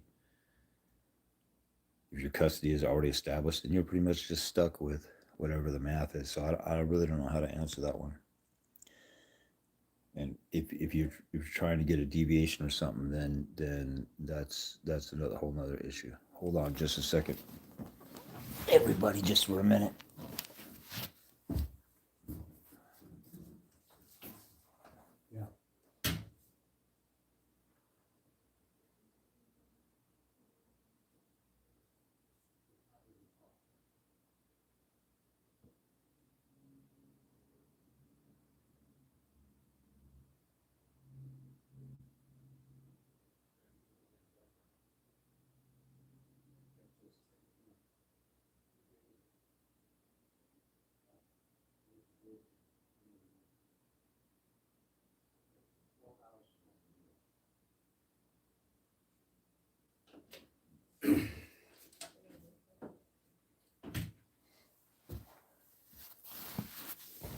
Okay.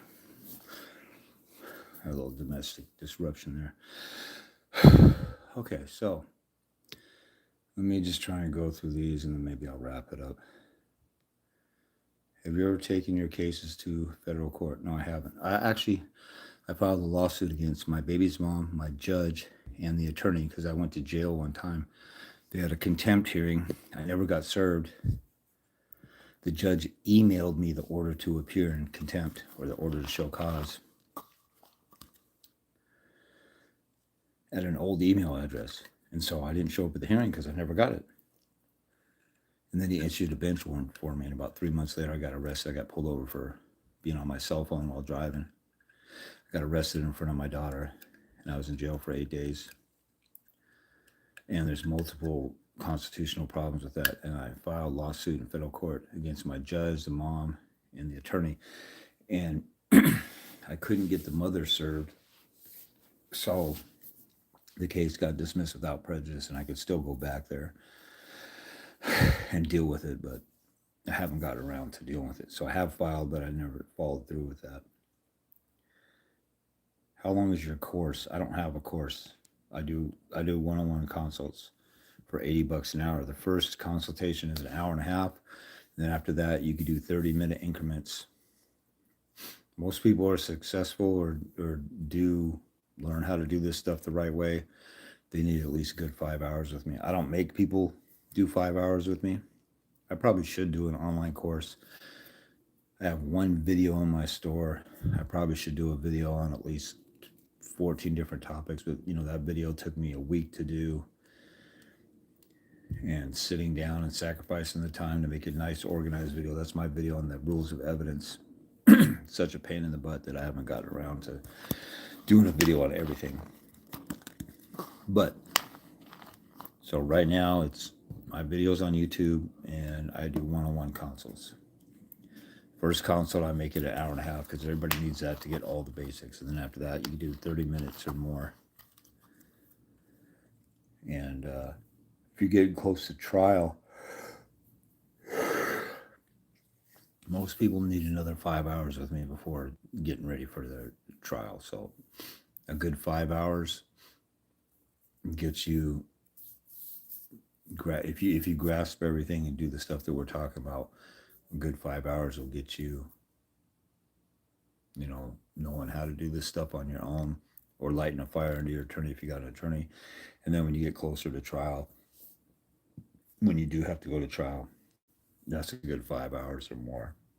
I have a guy who just finished his trial in a Midwestern state, And he probably did about 10 consults with me. A couple of them were a couple hours long, a couple of them were 30 minutes. He probably averaged about an hour consult, 10 different consults. And he did really well. He saved himself. He had 4 days of trial, I think. So he'd say, what's that? 8 hours with an attorney, 3,200. So he saved himself $12,000. And he did really well on a lot of stuff. But he didn't hit a home run, but he definitely saved. I had one guy who was a painter at Boeing, and he had a 3-day trial, 4-day trial. The mother was trying to take away. All he wanted was every other weekend. He was retired. He had another family. He just wanted to see his daughter every other weekend and have his midweek visit. They tried to take most of that from him and then make him pay $20,000 worth of fees. They didn't get it taken away. He didn't win attorney fees. The mother owed her attorney $20,000, and he destroyed them representing himself in court. And he spent a good 8 hours or so with me leading up to trial. So you can do your own trial too. So hopefully that answers it. Don't have a course as of yet. Probably should, but anyway, I just do phone consults.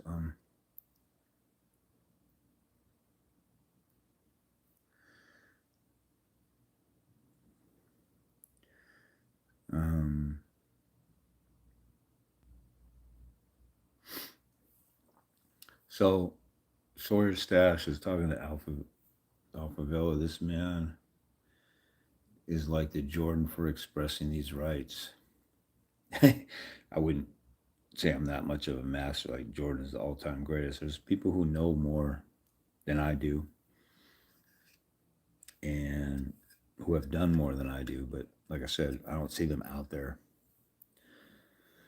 They're like the one guy that I consulted with was like Yoda. He was out in the woods. Nobody knew where he really was. And you had to dig to kind of find him. But he had all the information that I needed at the time. Anyway, and then Sawyer Stash says it's definitely not cookie cutter, the strategy and all that stuff. They don't even follow their own rules. Right. So you got to know them to hold them accountable. And if they say, well, I'm not going to do that. There's times when people have checked the judge or called the judge out. And the judge just moves on to the next thing and pretends that wasn't even said. After you do a reconsideration and appeal, you just keep at it.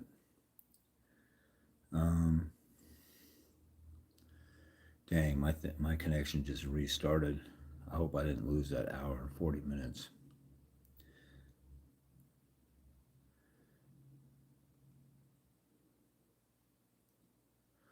So these guys are talking back and forth with each other, but I'm not gonna go into their conversation.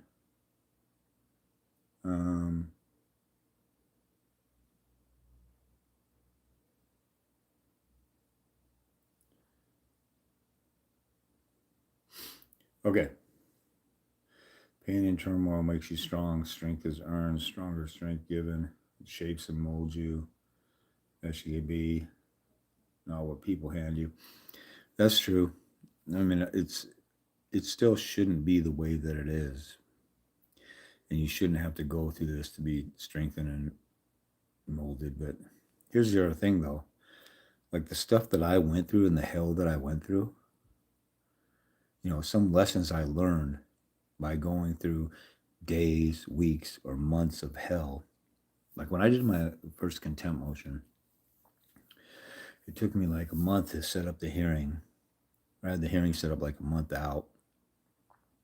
It only takes 2 weeks to do it. I mean, when you file contempt up here in Seattle, you can get a hearing in 2 weeks. You can pick your date. I didn't really do it efficiently, so it took me a month. Then the mother scheduled an unnecessary surgery for our daughter on the day of the hearing, so I had to cancel it and move it. And then the surgery ended up being canceled because I protested it because it's unnecessary. Then I didn't get into court until it was the day after September 11th, 2021. Right after the buildings fell, we were in court and pretending like it didn't even exist. So 9/12, I'd show you my winning contempt order. The mother was found in contempt. I had 4 days of makeup time. She was fined $250. The guardian litem, the mother's attorney, and me sign off on it, showing I was outnumbered 3-1. The mother, her attorney, the guardian litem says she shouldn't be found in contempt. It was just a misunderstanding. And I've done a video on my guardian litem and exposed her. I need to email that to her law firm and tell everybody at the law firm. I got that video is crazy. I got a crazy story about her, and she destroyed a man's life with his daughter, with his son, and he's a psychologist and a guardian ad litem. Crazy, but he trusted his attorney, and he was a pussy when it came to fighting for his kid. And I only know about him because he's an instructor of mine when I went back to school. So, anyway, crazy story. What was I was trying to answer her question. No, I wasn't. I was just commenting. Okay. I might have forgotten a point I was trying to get at. You know, I've told people this before. If I did a seminar on family court for a week, I could literally get up and talk for 8 to 10 hours, like every day, off the cuff. Or somebody gave me a subject. Hey, talk about child support. Hey, talk about restraining orders. Hey, talk about appeals. Talk about the rules of evidence. Talk about filing a motion, defending a motion, doing strict replies, oral argument. You know, I literally don't have to prepare anything. I have 25 years experience doing this. If you've worked on cars your whole life, or your dad taught you how to pull a car apart and put it all back together, you don't need to have a bunch of notes that you read from or a book to read from. You've lived it and done it, and you can talk fixing cars or tearing them apart and putting them back together because you actually did it. So that's why sometimes I get on here and I start answering a question that makes me think about something else or thinks about something else, because there's so many different things I could cover. And when I say something, I know there's a need out there for an answer that comes to my mind or a topic that comes to my mind. Usually I get back to it, but sometimes I might miss it. So if you guys are watching a live like this and I get off topic and I don't get your answer, feel free to say some in the comments. Say, hey, what about this, dude? Or you missed the answer on this. And some people get mad on TikTok like, dude, it took you 9 minutes to get to the point. I had to wait until 10 minutes. Okay, so you're willing to go spend a $5,000 retainer on an attorney to see if they give you some real answers the first consult, but you can't wait 9 minutes for an answer from me on how to fight for your kid? That's what's freaking wrong with my gender. It's insane.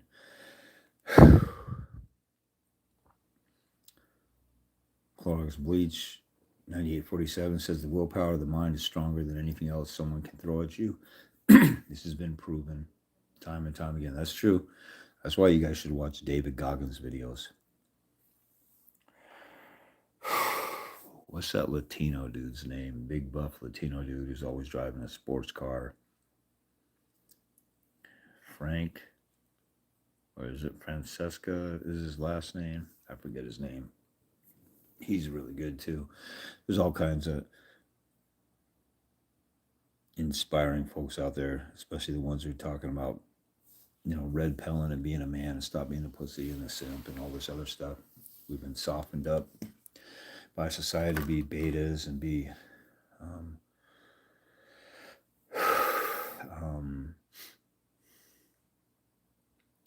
what do you call it? Metros and stuff like that.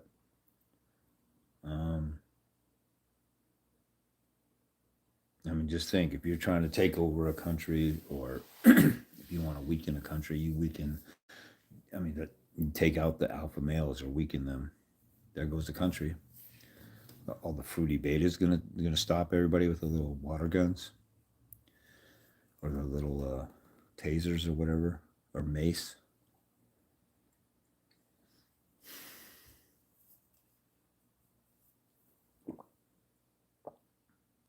Do you have any tips on? So this is Sawyer status on how to fight the right way. Many are saying it's not with an attorney. Okay, are you asking Alpha Villa? Are you asking me? If you're asking me, I've got all kinds of tips, and it's the war of attrition. It's staying in there for the long haul and learning everything that you need to know about the whole case, from doing discovery, from doing motions, from doing reconsiderations when you lose in court,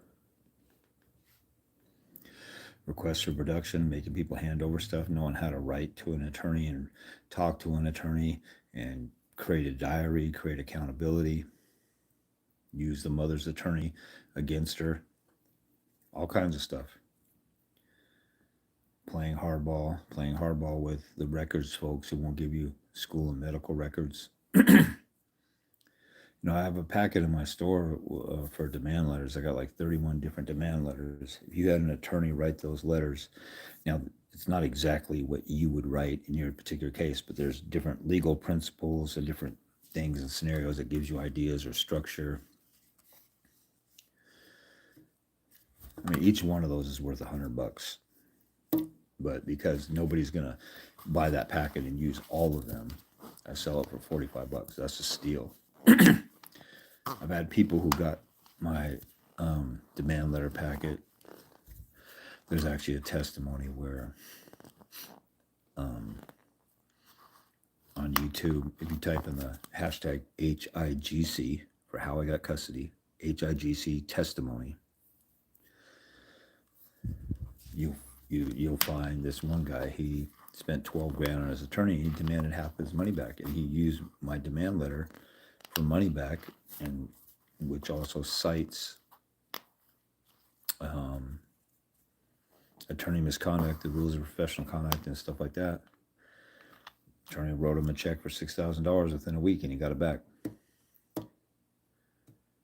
I've had countless people write demand letters to schools, doctors, asking for school records and medical records, access to their kids. I had one guy, he wanted to visit his kid during lunch. So it's the mother's time, but the mother's at work, and the kid's doing nothing, and the school is saying it's our policy not to let the non-custodial parent visit their kid at lunch. I worked with him to write a scathing letter tearing them apart, and they changed the entire school district's policy on that because of his letter. And see, that's what I'm talking about. Pussy dads won't stand up. Pussy lawyers won't stand up and do anything, so nothing changes. I had a guy who was just, I forgot what he does for a living. He might do warehouse work also, but he did some blue collar work.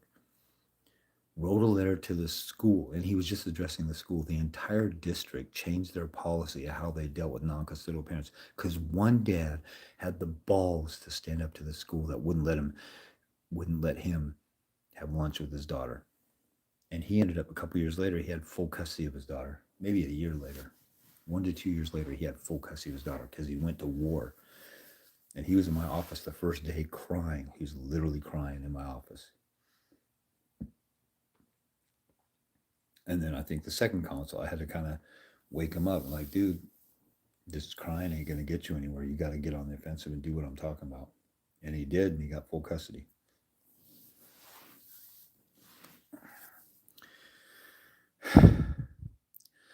So the tips on how to fight the right way is to get on the offensive and learn everything you need to know. And there's no way you can do that just in me doing a video. You have to get a consult with me, or you have to watch all of my videos and learn everything. Just like, do you know how to fight a good boxing fight? Well, you need to learn how to jab, how to hook, how to do an uppercut, how to counter everything, and footwork.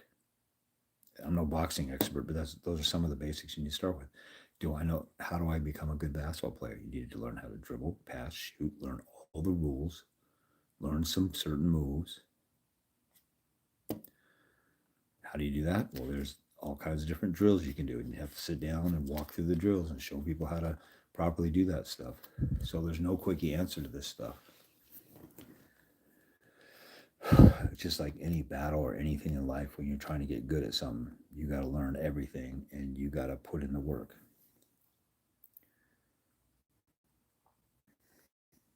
Do you have any tips on, because how to fight the right way?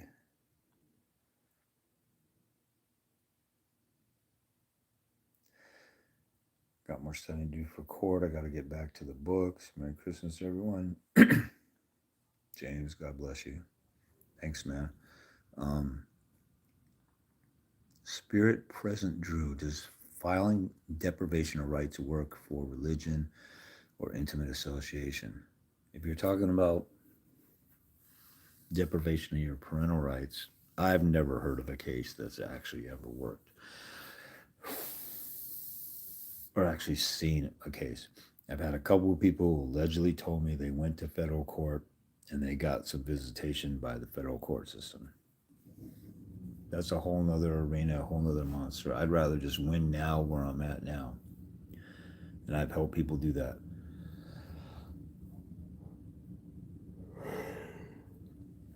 You could go to federal court and legitimately, like if you lost, there's a tort for just about everything. When somebody does a civil wrong or abuses the court system against you, you assume it's civil court or regular court, and then you get a jury, and you tell the jury what the obligation of the court and what, and what the rights of parents are. Now there was a conspiracy to destroy that. You just got to convince the court by preponderance of evidence they did that to you and win money damages. That's why I like suing people in small claims court, which I did for a few people. And it really was to just get them off my back and never come back in my family court system, and family court case, and it worked. The guardian litem never wanted to come back. 2 witnesses didn't want to testify against me again.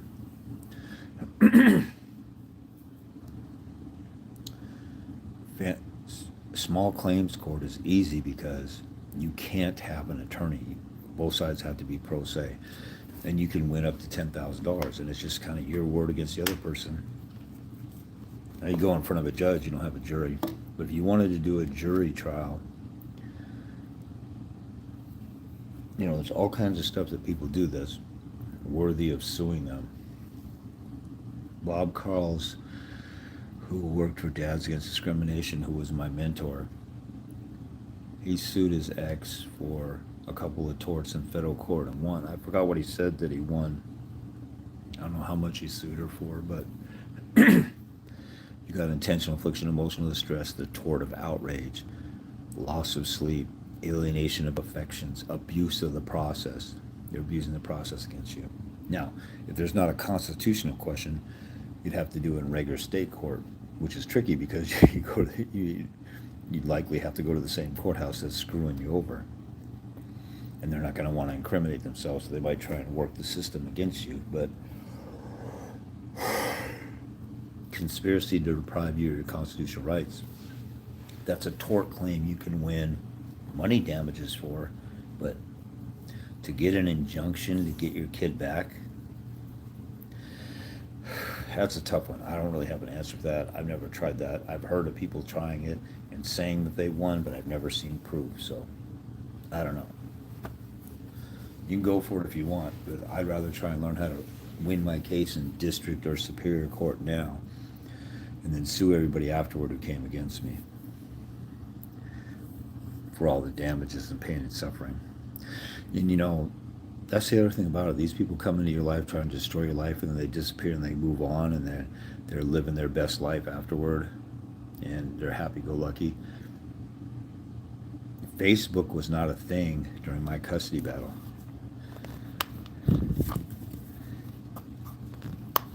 And since Facebook has been kind of big, I've gone on there and told people what was done and said about me. There's a guy named Kimo Evans, Kimo. He testified that I should never have responsibility of my kid.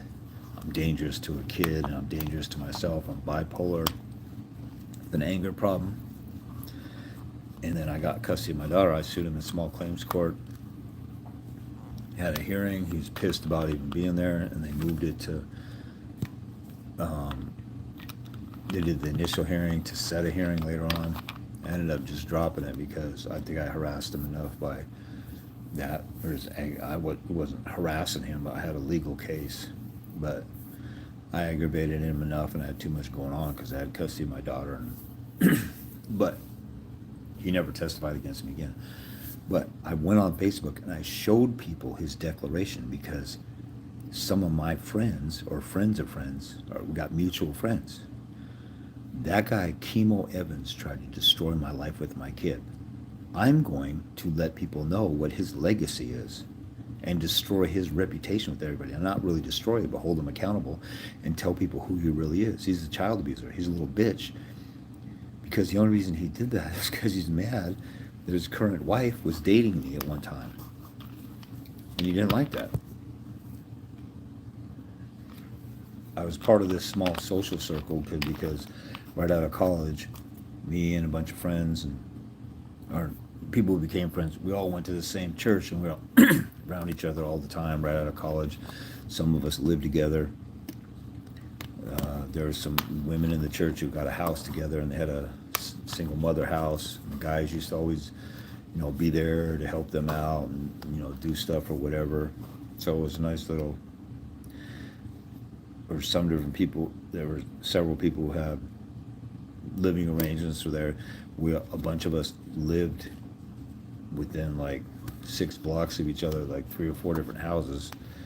And, so the whole point was that we were kind of a tight-knit little social circle, and we'd go to cliques of us would go to Mariners games, movies, Red Robin.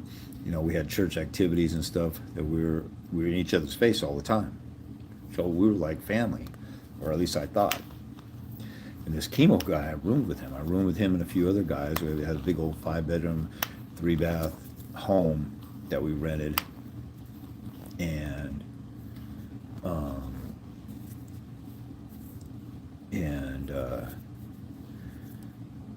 I liked this girl for a while. He ended up dating her, but he couldn't tell anybody because him and her were on this little team that had this responsibilities in the church, and they had to keep their relationship a secret because they're going out clubbing and smoking and drinking and sexing and all this other stuff. And so they kind of did it behind the scenes because it would have looked bad because of the mini leadership position that they were in the church. So nobody knew that they were dating, and I didn't know. And this chick would flirt with me like she liked me. And then he didn't like me flirting back with her. And then he didn't know that me and her kind of dated. And then when it got revealed, he was just pissed. So anyway, a man wrote an affidavit in court against me, another man, to try and destroy my relationship with my daughter because he's butthurt because I liked his woman. If he would have just told me, hey, dude, that's my woman, don't flirt with her anymore, I'd have laid off. And they deserve each other. They can't, neither one of them can count the number of partners they had and the number of STDs they've had. I found that out later, so I dodged a bullet. But I'm letting people know who Chemo Evans is and what a monster he is, and that he's a child abuser because, like I said, they snuck into my life, tried to destroy my life, and laughed at me in court, and then walked out. And they're like life of the party, fun-loving people that everybody loves. But I'm showing people court documents of what they tried to do to me because I want people to know what type of people they are. And that's not even like getting revenge 20 years later. That's me holding them accountable and letting people know that, like, when you have a sex offender on your block, we'll post signs or hand out flyers and warn people there's a sex offender here. Don't let your kids out in the street. This is the type of person this guy is. He looks like a nice guy, but this is really what he's doing behind people's back. Okay, these people who go and try to destroy a child's relationship, like, These people tried to take a father away from my daughter. Not just saying they hurt me, because they did hurt me. They wanted my daughter to not have a father. And I can understand catty little crazy bitch women, like his wife, Mary Beth Solscheid, now Mary Evans. They live in the Tacoma, Washington area, so they're still like right near me. Last time I checked. But Chemo Evans is the only man. My baby's mom are two sisters, Mary, Abelia Barraza, baby mom's co-worker. Then you got the two guardian ad litems. There's 8 females that came against me, and Chemo Evans was the only man who testified or said anything negative about me.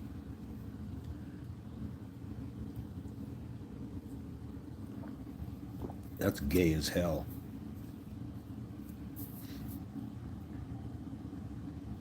So I'm going to let people know, just like we put up signs that, hey, sex offender lives here. I'm going to say child abuser lives here, wherever Chemo lives. That's a child abuse. Like, I don't dox him and tell people where his address is, but the people that I know that know him, they all know what a bitch-ass punk he is. Like, if you hate me, then hate me, or do something like, talk bad about me, or I should pay as much child support as possible. Not like you shouldn't have a relationship with your kid. Anyway, the attorneys have obligations to their clients, i.e. they're obligated to rack up billable hours and obligated to change. So that's Sawyer Stash, change. I can't change E. Okay. The attorneys have an obligation to diligently represent their clients, to keep them informed, to communicate with them how to accomplish the client's goals. Those are just a few of the rules of professional conduct. Then there's an oath of an attorney that has their allegiance. Then there's the preamble to the rules of professional conduct. Then there's Civil Rule 11. Then there's the obligations attorneys have to the opposing parties under the rules of professional conduct, and treating them politely, not going to court and lie, not even saying facts about them to make them look bad unless it's warranted by the justice of the cause. So you got to read up on the rules of professional conduct, and I have a couple of them videos on that. Professional rules of conduct. It's called the Rules of Professional Conduct in most states, the RPC. This is the first time algorithm blessed me with this channel live appearing in my feed. Oh, wow. Cool. I'm here for the game being spit. Proceed. Who's that? Clay on the Plane, 1221. Title 40 is the modern male slavery. Yeah, I agree. But if you get full custody, it doesn't matter. And most dads don't even attempt to go for full custody.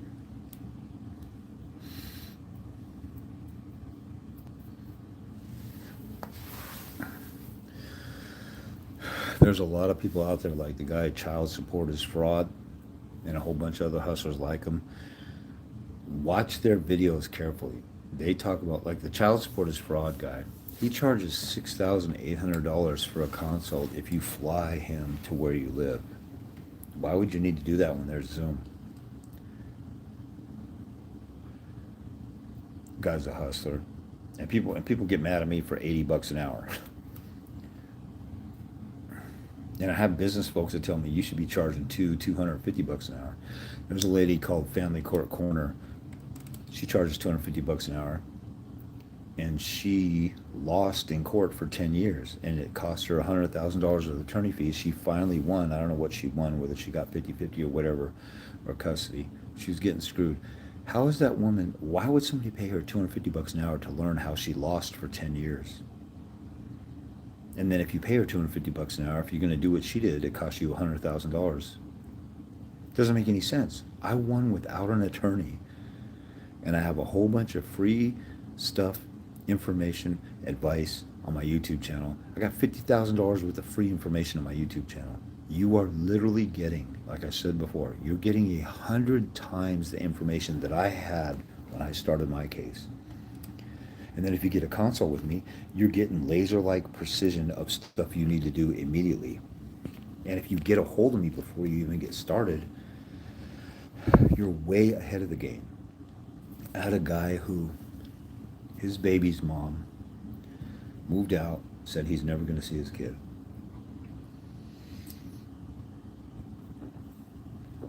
Can't remember if she filed or he filed first. I think she took the kid and nobody had filed. And, but he had a pile, he must have filed first because he had a pile of paperwork like an inch thick.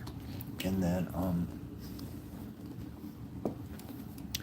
and set of interrogatories, 170 questions, like 80 pages long. And after she got served, she was begging him to settle out of court. She's like, "Why are you doing this? I can't believe it." See, a woman would want to control you and punk you as long as you're a bitch and you give into it and act like a simp. She disrespects you. She can't stand you, even though she's the one doing the manipulating. It's almost like she's testing you to see if if you'll be a man and stand up for yourself. And the vast majority of men, when you put your foot down and stand up, then they respect you, or they'll work with you, or they can't stand you standing up. It's kind of like a bully. A bully has been bullying somebody for their lunch money, and you stand up to them. They don't know what to do with themselves. Some bullies turn into cowards. Some bullies you might actually have to fight. But a bully is not going to want to fight you every single day for some lunch money when they're used to getting it easily. You might walk away with a bloody nose. But just the bully doesn't want to fight every single day. So, sorry, I'm moving around here. I got a kind of a tight back here, but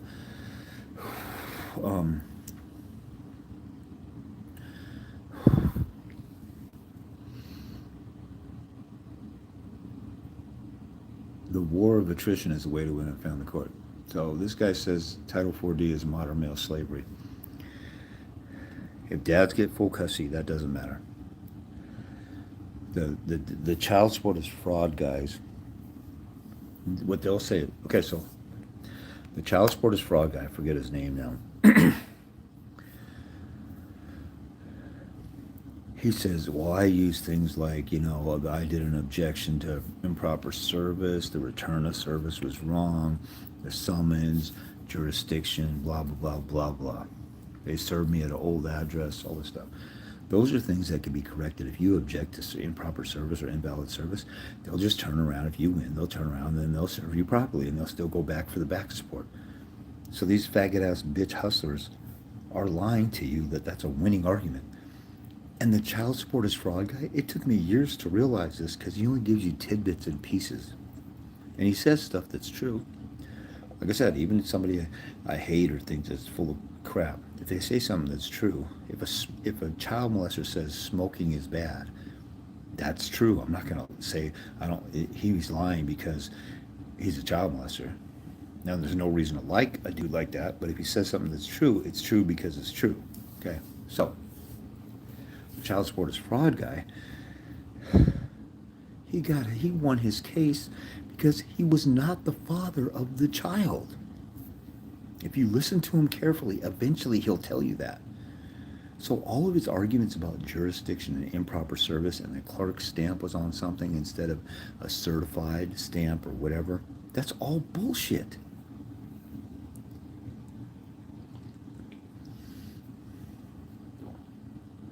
When you hear stuff from people and hear people talking, you want to get understanding of something. You don't want to just hear a cool phrase that sounds good. If you try and get understanding of what they're talking about, you'll realize that they're even full of shit. I had one guy who came on my page and he said he's gotten people out of child support and saved thousands of dollars.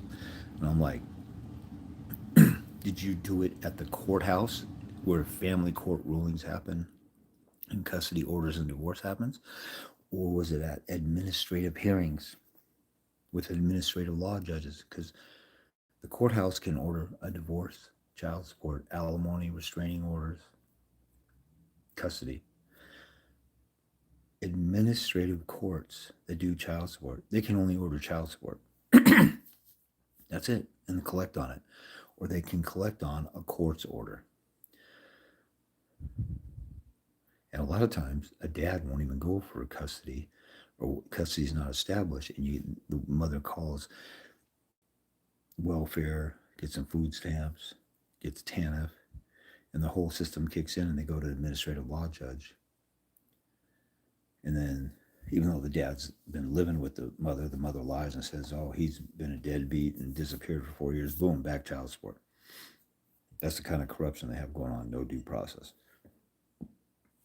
You could object to that and say you're an administrative law judge. You're not a judge that was voted in by we the people in this constitutional republic, blah, blah, blah. Boom. I just gave you the answer. You don't have to pay child support as fraud, $6,800. But this other guy, he said he wouldn't answer me. And then I pressed him and pressed him, and it turned out what he did, he used a tax loophole to get people out of back child support after it was already $10,000, $50,000, $100,000 in debt. He was only talking about the debt and the collection on debt of back child support. He didn't fix any court orders. These guys are a bunch of lying, deceiving hustlers and cons, or they're retarded and stupid and they don't know how to communicate what they really know to people. A child supporters fraud guy, he's a little bit on the retarded side, but he also is a hustler. He'll like give you a little bit of information, make it sound good. His book is $100. He sells a book for, now I wrote a book about like my story and how I did stuff. I might sell it for like $40 or something. He sells a book for $100. And the end conclusion of how he won is he wasn't the father of the child. It wasn't any of that other bullshit. So he wants you to pay $100 to end up finding out that he wasn't the father of the child, and that's why he won his child's support case. And you guys think I'm a hustler and a con. And I show you my actual winning orders. And I'm not bullshitting anybody about anything because I call it like it is to my own detriment because I lose out on people telling people the truth of growing some balls and stop being a bitch. And you guys know I'm being real and being honest because I got nothing to hide. I have nothing to memorize. I don't have a scheme that I got to creatively work together. I just come from the cuff and I'll tell you how it is. And it'll be politically incorrect and it won't sound good and it'll hurt your feelings. But it's the truth and it's what you need to know because it's what's really going on out here.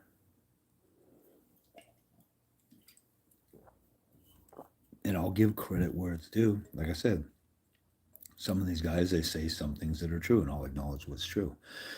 That whole, a lot of these child support fraud guys, they say these judges aren't real judges. They're not. They're appointed by the federal government at these administrative hearings. But all you got to do is write a letter and say, I object to you. You're not a real judge voted in by we the people. You have no legal authority over me.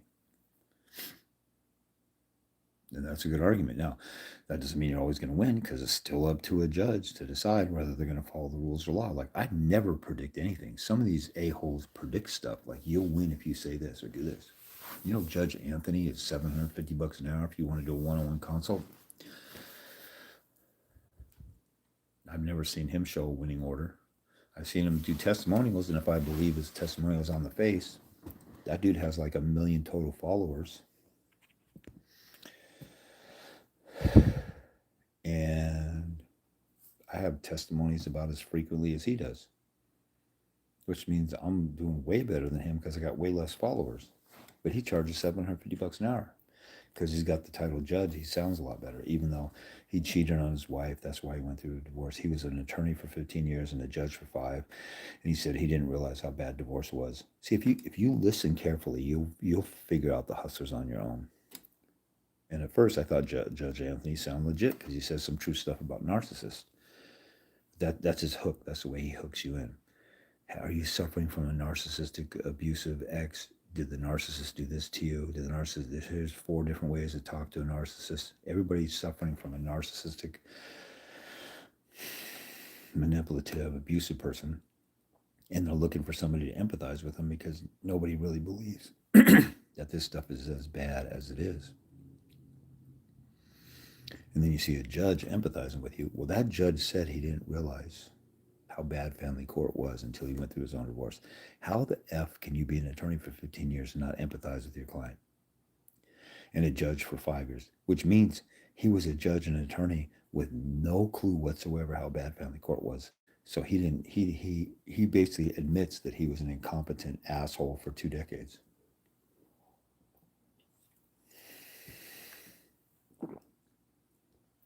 But see, most people don't sit down and think about what somebody's saying. Then evaluate it and examine it or trying to discern what they're saying. They just listen to what somebody says. Oh, that sounds good. He really empathizes with us because when he went through his own divorce, he empathized, and that's why he had to quit being a judge. It took him 20 years before he realized. Just think about if you're a counselor. I'm a marriage counselor, or I'm a therapist who deals with trauma of being molested. But I didn't know anything about it until I actually got raped. 20 years later. That you just basically said I didn't know what I was doing for 20 years. Okay, so back to this other guy. I told you guys that he was just doing tax collection stuff. I saw somebody else the other day talking about get a consult with me. We'll talk about objecting to improper service and all. Same thing with child support fraud. I saw another guy who was talking about this, and again, all these objections. If you win your objections, all they got to do is just reserve you, especially if the district attorney or the child support division of the prosecutor's office, like we have in Seattle's King County, they'll just turn around and then reserve you, and they'll still go back to the time of whatever. Back support till the kid was born or when you guys separated. So all you're doing is making a temporary setback for them. Or if you get it kicked out of the administrative law judge or the administrative courts, mother can still turn around and go to family court and go for child support. So to me, the answer is dad's going for full custody. And again, the safest place for a child is with the father. Why would you want to go for 50-50 when this happens all the time? I'll get a consult with somebody and say, oh, the mom's a good mom. I don't want to take the kid away from the mom. Like, why are you apologizing like a bitch? She's going for full custody and you're apologizing that you want 50-50. I don't want to. You're so brainwashed by society or your friends or somebody that you think it's blasphemy for you to ask for 50-50. When you're still being a pussy because you should go for full custody. She's going for full custody. And she's going for full custody because she wants control of the kids, wants child support, alimony, the house, or whatever. She's using the kids as a weapon against you to get money from you and extorting money from you like a prostitute. She's abusing the kids. The kids need a father, and she doesn't want that to happen because she wants money. Think about how hideously evil that is. And you want a child-abusing narcissist to have 50-50? Well, she's a good mom. Why? Oh, she feeds them and clothes them. You dumbass mother effer. She's supposed to feed them and clothe them, but she doesn't do that. She's a child-abusing monster. That's like saying, I don't go around murdering people. You're supposed to not murder people. Have some freaking standards.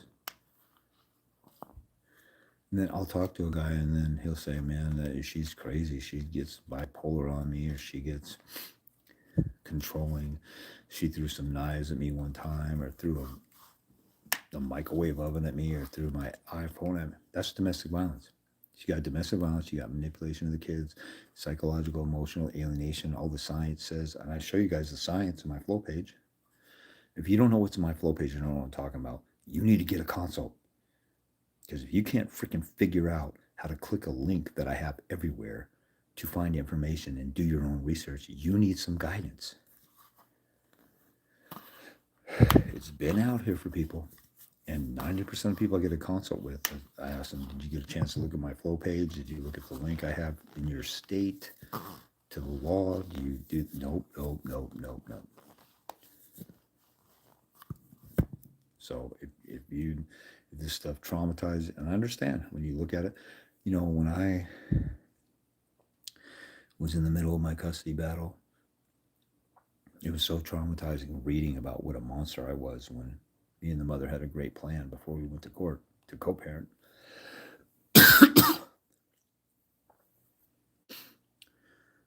didn't want to go and check the mail because I didn't want to open up the box, read another letter from her lawyer or declaration or whatever, telling me what a monster I was. Like, I didn't want to do that, but so I'd get anxiety walking out to check the mail. But, you have to go out and check the mail. You have to find out what's being filed against you. So I get it that you don't want to have to look at this and visit and stuff, but you're in a war. And I'll talk to dads and they'll say all this stuff about the mother. I'm like, I thought you said she was a good mom. Well, you just rattle off 3 or 4 things why you should have full custody and you want 50-50. She's coming to court saying you're a monster.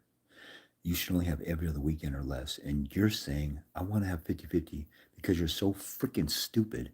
You want to play good guy and think you're going to win some Cub Scout points with the court by being nice, by letting a child abuser around your kid. The more a guy talks, the more that he admits to me that the mother is abusive or mentally ill or crazy or an alienator. Why would you want to share 50-50 with somebody who's crazy and you can't get along with? Why the hell would you want to share your kids 50-50? If she's a bad parent like that, you should have control and custody. I don't want to take the kids away from mom. You stupid, dumbass mother effer. If you have full custody of the kids, you can let her see the kids as much as you want above and beyond the court order, you retarded idiot. You pussy ass bitch. You just don't want to go in there and say she's a monster because you're scared of her. That's what it really is. Wake the F up and go rescue your kids. If she gets full custody, then you are not seeing the kids 1 minute more than the court order. You should let the peaceful person. When we went to war with Hitler, the peaceful country supposedly was in control and there was peace. You try and negotiate with Hitler. Chamberlain, who was the prime minister in England, he tried to negotiate with Hitler while he's swooping up Poland and France and all in Netherlands or whatever and all the neighboring countries. When Churchill got there, he said, screw this, the buck stops here. We went to war and we shut him down. You want to pussyfoot around and have an easy time. Well, see, you want the woman to think like a man. You want the woman to think logically. The best thing to do is settle out of court and share the kids and be logical and work together. But she's not going to do that. So you need to wake the F up and stop being a pussy and become a realist and fight for your kids to rescue them. Because if the peaceful person is in control, there's peace. If she gets in control because you fought like a pussy and you didn't get what you should have gotten, then a narcissistic child abuser is in control and your life is miserable until the kids are 18 and for years after that probably. Call a spade a spade. Stop lying and being a pacifist pussy and lying to yourself and to the court. If you go to court and say, we should have 50-50, you are saying that she's an honest, ethical, good parent and good person. And if you say she's a good person and she's saying you're a monster, you just said she's a good person, so she's credible to the court. So when she calls you a monster, she's being honest because you said she's honest. You stupid jackass who just sabotaged your own case.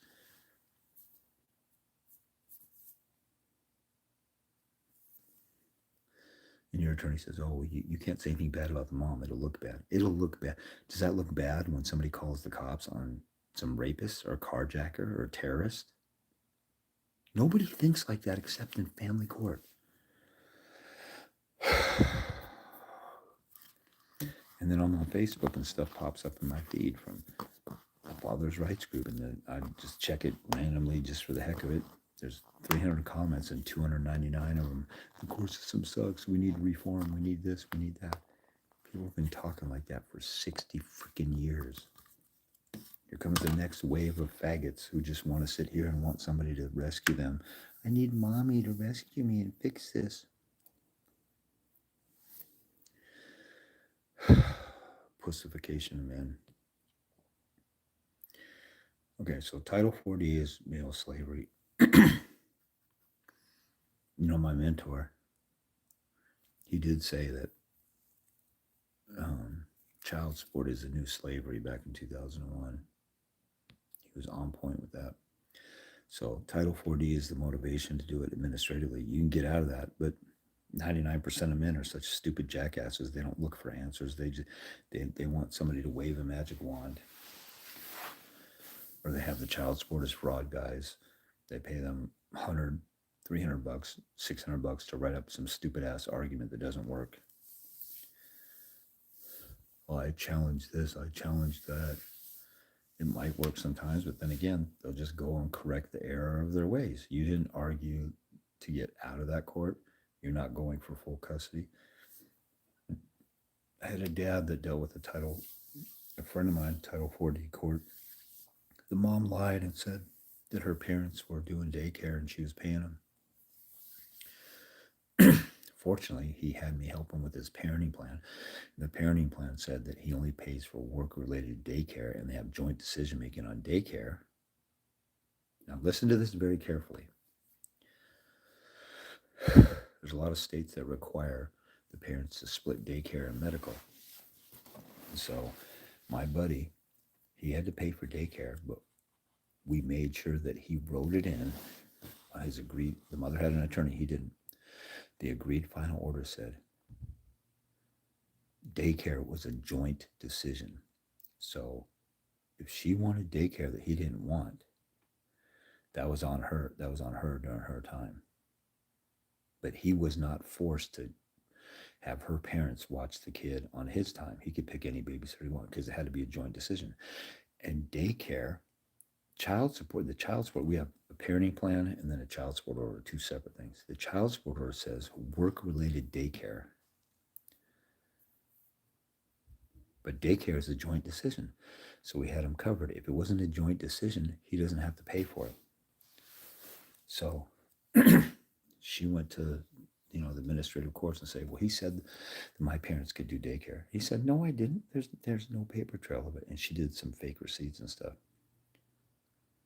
She was trying to get him for like $6,000 something in daycare from her parents. And she would leave the kid with her parents, but they were retired. They weren't charging her anything. He should have went after her in small claims court, but he just wanted to be done with it. And she got nothing out of the deal because he covered himself. A lot of you guys agree to a court order. There's actually attorneys out here that say, why don't you sign off on a child support order that says daycare automatically comes out of your check? And we have a parenting plan template, and it says says decision making, religious upbringing, medical, and school. And then it has blank lines, and you can choose like extracurricular activities, daycare, camps, body piercings, tattoos, electronic. But they only give you daycare. I mean, they don't give you daycare. They give you medical, school, and religious upbringing. And so most people don't think of daycare because they don't make it a joint decision or they don't make it work-related. It just says that you pay 50% of daycare, 80% of daycare, and then it automatically comes out of your check. I've seen cases where a mom had a kid in daycare and she got to pick the most expensive daycare because the dad was so stupid. He didn't even think to look, well, if I have to pay daycare, I should be able to pitch in and decide on what daycare. And then because the lawyers advised the guy to write down in the child support order that daycare automatically comes out of your check. Oh, it's just easier for accounting and stuff like that. So she pulls the kid out of daycare. They're still yanking it out of his check after the kid's out of daycare.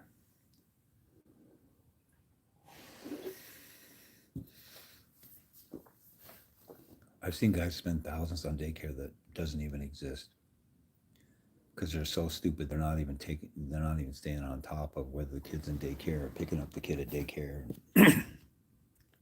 That's on them. That's their loss. That's their fault. Anyway, you should have and I have a packet in my store that has sample parenting plans that covers stuff like this.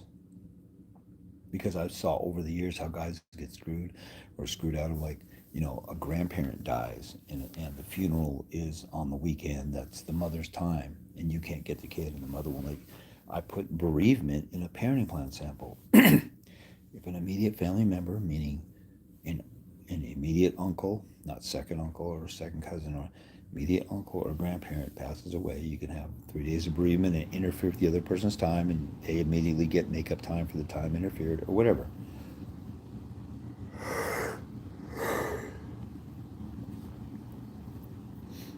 So, um, there's all kinds of stuff that people don't put in their court orders. Like, the worst part is when they agree to a court order that says the father's visitation is based upon agreement of the parties. He doesn't get it. Why would you not get the specific time?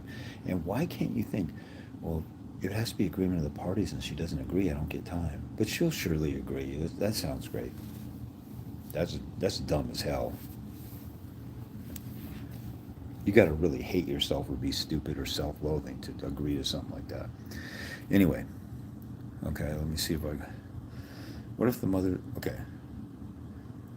What if the mother is a multi-millionaire asking for child support and attorney fees while the father is making a living wage deed, all while blocking the father from seeing the child? First of all, what does the law say? So, Shinden GRW. What does the law say?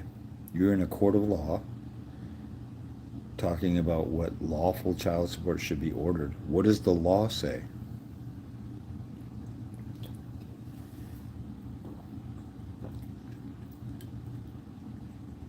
In most states, you have a chart for child support.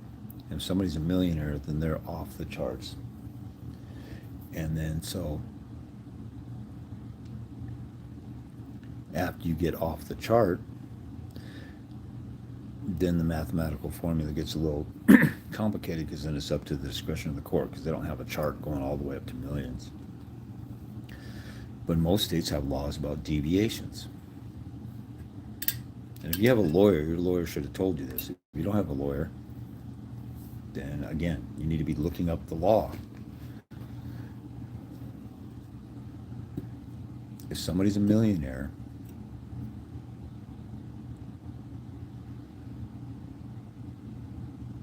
I mean, I'd be going for full custody and having them pay me child support. But if they're a millionaire, the ratio should be relatively, I mean, your ratio should be so low that you're not paying that much. And then you could be asking for a deviation because they're rich. In Washington, we have a law, RCW 2619-071, then 075, talks about basic child support, and then it talks about reasons to deviate, including riches and wealth. They're doing so well. And then you look at the law and look at the purpose of child support. What's the purpose of child support? To ensure the child is provided for. Well, if you're a millionaire, they're totally provided for. Why do I need to pay anything if they're provided for?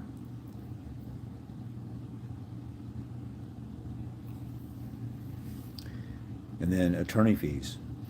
Attorney fees are usually based on need and ability to pay, but you have to look at the law, and specifically case law. If you don't know about case law, then you need to consult with me. These are basic fundamental things.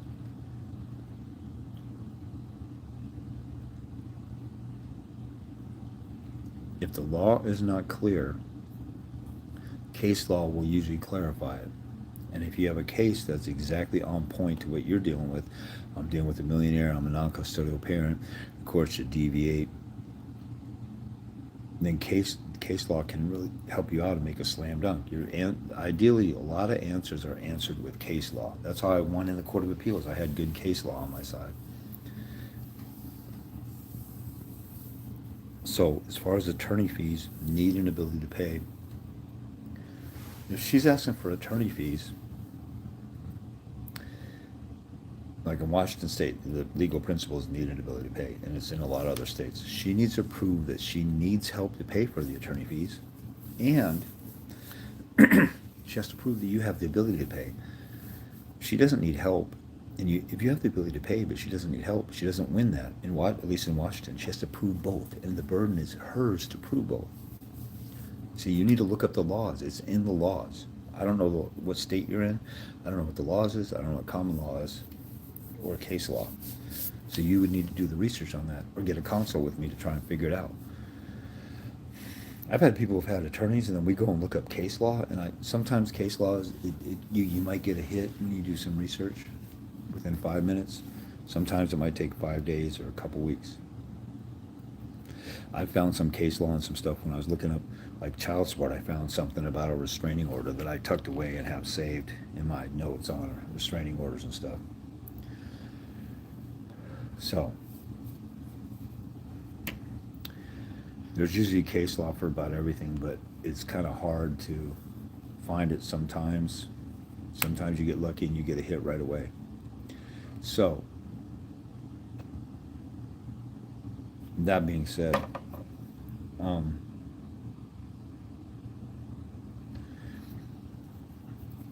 if she doesn't need help as a millionaire, you shouldn't have to pay. And think about this. They created awards of attorney fees mostly because back in the day, a man would divorce a woman and she was a homemaker. So she didn't have an education, she didn't have money, she didn't work. So they created the need and ability to pay. Like if a man's going to divorce a woman and he has the ability to pay for her attorney fees, he should help her out from the marital community, because he would be totally at an advantage because he can get an attorney and she can't. Same legal. See, if you understand that, you want to get understanding of stuff. You don't want to just learn a quote and then regurgitate it. You don't even know what the hell you're talking about. You want to understand it. So, if they created attorney fee awards to help out women in that situation, and you're on the flip side of it, she's rich and she can afford an attorney, and you can't. You can't even afford your own attorney. How can you pay for her attorney?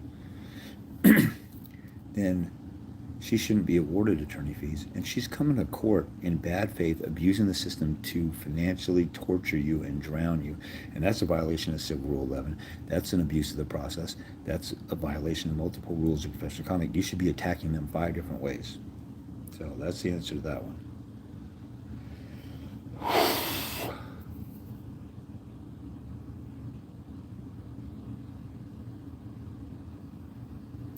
Should flip the table and go for full custody. Well said. You should always go for full custody. I mean, why wouldn't you? The mother's going for full custody. They're going to give full custody to somebody. They rarely grant 50-50 when there's a fight. They grant 50-50 when people agree to 50-50. When there's a fight, they rarely do it. Even in states where there's a presumption of 50-50, women still go to court and lie and say he's abusive, and then 50-50 is out the window. Everybody thinks because of 50-50 laws that fixes stuff. That's bullshit. The reason why most women get custody before 50-50 laws back in the day was lying about domestic violence and child abuse. Now there's states with 50-50 presumptions, and the only way you can get out of it is if there's domestic violence or child abuse. Women will continue to lie about that even more. Duh!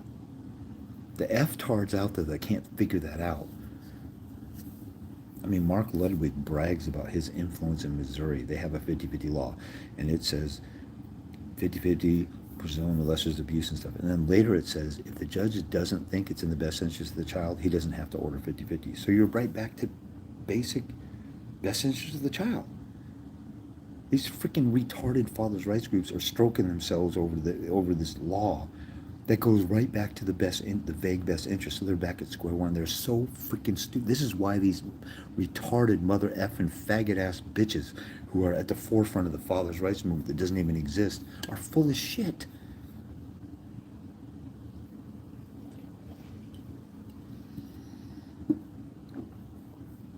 This is why all these guys who lost in court are suddenly geniuses, and they're at the forefront of a movement.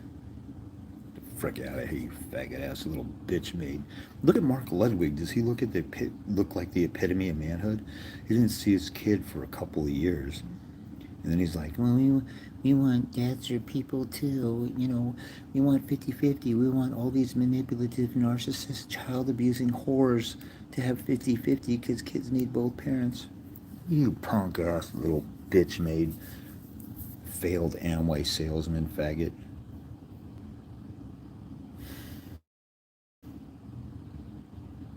And, I go on these groups and talk. One of the fathers' rights movement pages in Idaho, there was a guy who said, "I don't want to give my kid back to the mom. Her boyfriend is molesting my daughter." And some bitch ass sellout subhuman piece of shit from the Idaho Fathers' Rights Movement page said, "You have to give your kid back. The law says you have to, or you can go to jail." And I said, "Oh, bitch ass faggot, what law is that?" And the guy took 20 minutes to go find the law. Then he found it and he posted it. You know what this law said? The law said if you withhold a child for a protracted period of time, blah, blah, blah, you can go to jail and it's a Class C felony or whatever. 4 sentences in it. This law was one paragraph long. It was like 5 sentences. 4 sentences later, after what I just said, it said, unless you're withholding the child to protect the child's safety and welfare. This stupid ass mother frickin' subhuman piece of shit told the dad to give his kid back to a child molester because the law says he can get in trouble. The mother effer didn't even read the whole law, and it was only a paragraph long. All he read was the headline of the law. These are the mother effing subhuman sellout piece of shit house slave mother effers that are leading the way in the fathers' rights movement. And you guys wonder why I sound like such an a-hole. Because there's idiots out there telling dads to give their kids back to a child molester. Because these guys don't want to read more than one sentence in the law. And then they're going to give bad legal advice to other dads who come on the page. Bitch ass hoe. The fathers' rights movement, there's a case in Michigan where dad was going to get in trouble for contempt for speaking out against a judge. A jury found him not guilty after like 12 minutes of deliberation. I told the guy in Ohio who's running the nationwide fathers' rights movement, you better get everybody from your group to descend upon the court and make this a national issue because people don't give a shit about family court. But if somebody's free speech right to speak out against a judge brings a criminal case, then people are going to care about that. That could get on, at least on maybe conservative news-leaning stations, if not any station that has a legal commentator or whatever. You know what this faggot-ass bitch of the fathers' rights movement in Ohio said? Oh, that guy, he broke the law. We can't affiliate with something like that. That's too toxic. He stood up on his First Amendment right, and he got blackballed for it. And then the guy said, plus we're trying to work with legislators and politicians to help pass laws. So this freaking mother effing piece of shit fathers' rights movement leader in Ohio told me that we're not going to stand with this guy because he violated a court order and spoke out against a judge. Which I don't advise. I advise a different way of dealing with that. Like appeal the bad order, then speak out. But he was acquitted anyway, immediately. And then the guy said, we're kissing the ass and licking the anuses of a bunch of politicians, so we can't look bad by standing up for a father who's getting screwed. You faggot-ass bitches in the fathers' rights movement. And that was the head guy. So everybody under that bitch is a bitch also in my mind, until proven otherwise. You're guilty of being a PA, punk-ass bitch.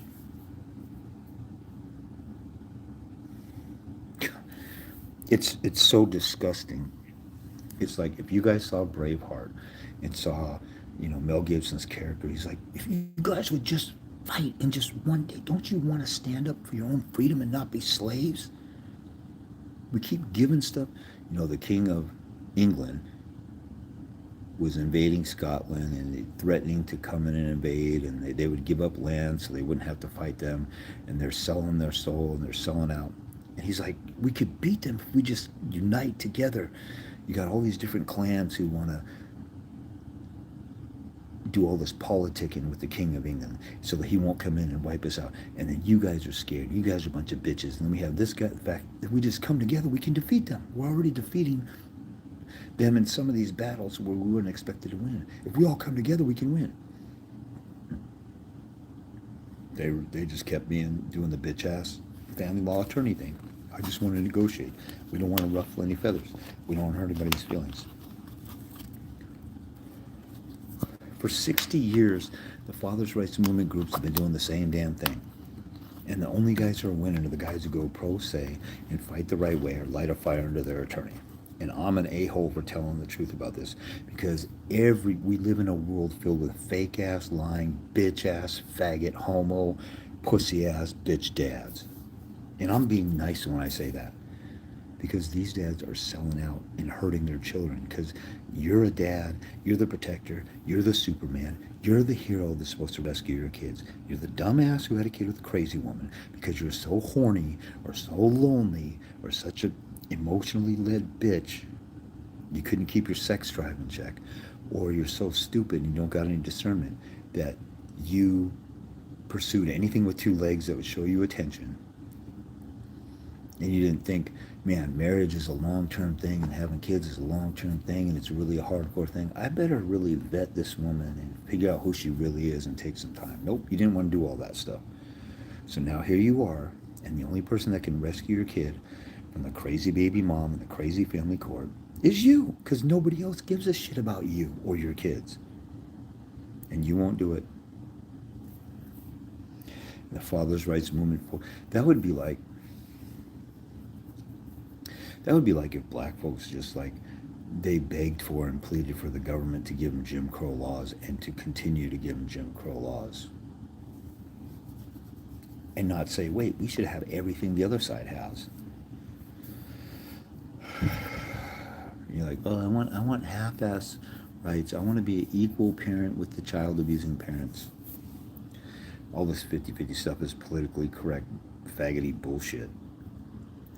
Lawyers promise a lot before they get a retainer. Of course they do. They're salesmen. A used car salesman will promise you that this lemon is not a lemon.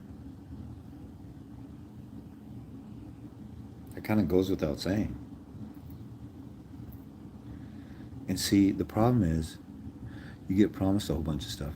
Then you walk into court and you get royally screwed, and then you pay your attorney another $5,000 and you get screwed again, and you keep paying the attorney. Now you're the stupid ass mother effer, not the attorney. Why would you keep paying for something that isn't working? Why would you, like I gave the example, you get a Ruth Chris steak, you go to Ruth Chris Steakhouse or Lowry's or whatever. You order a steak medium well and it comes out rare. And they say, okay, well, we'll send it back to the cook, but you got to buy another one. You're like, what the hell? No, well, I'm already here. Okay, fine. And then it comes out medium. Or, whatever. Or it has a bug in it or something, or a hair on it. And okay, well, we'll take it back, but you got to buy it. Pay another $50. If you keep doing that, you're a stupid mother effing low IQ retarded idiot. My sister with Down syndrome wouldn't do that.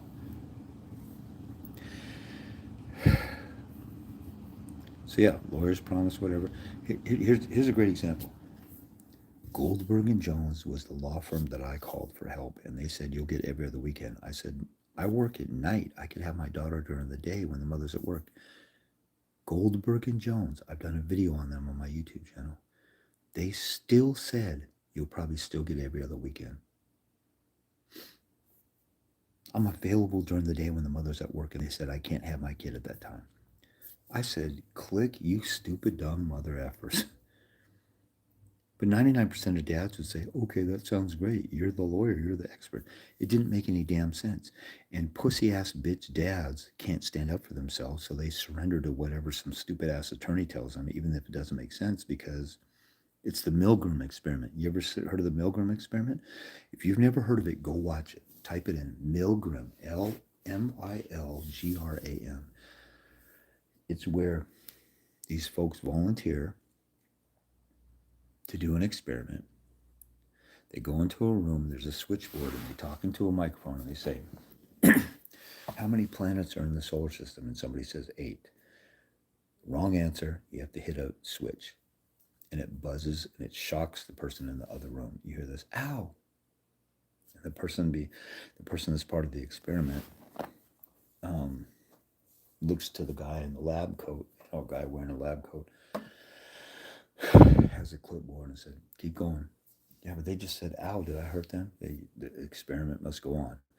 And they keep doing this, and they have to increase the voltage for every wrong answer. And at some point, about 20% of the people, maybe 30, got the voltage to a point to cause serious injury or death.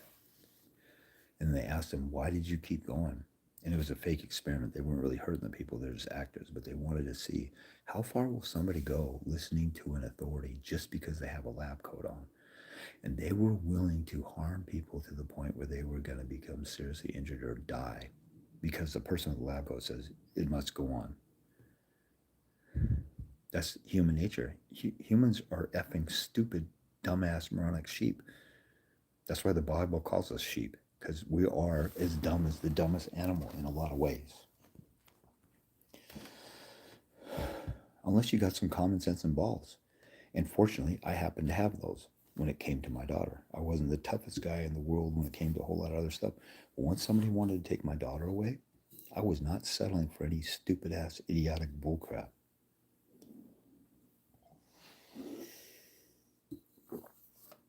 But most men do. So I hung up on Goldberg and Jones, and I went to court and got 5 days a week on my own after they said, you'll get every other weekend. And then I got the mother found in contempt, and then I got full custody.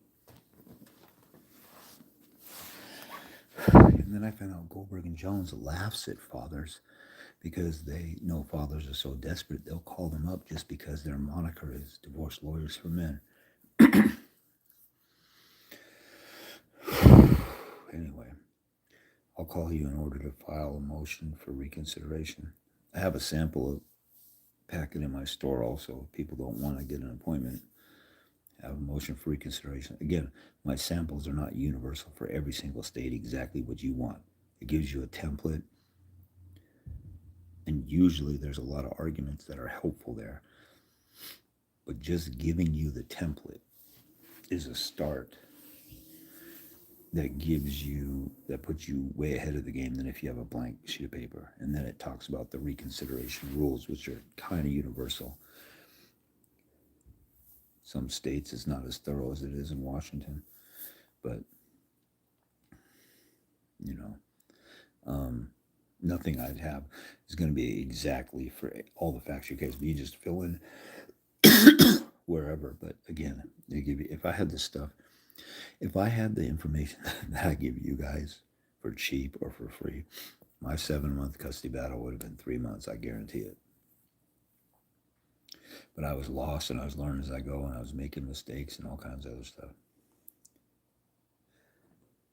Okay, so somebody said HIJC testimony. No, it's HIGC testimony for how I got custody testimony.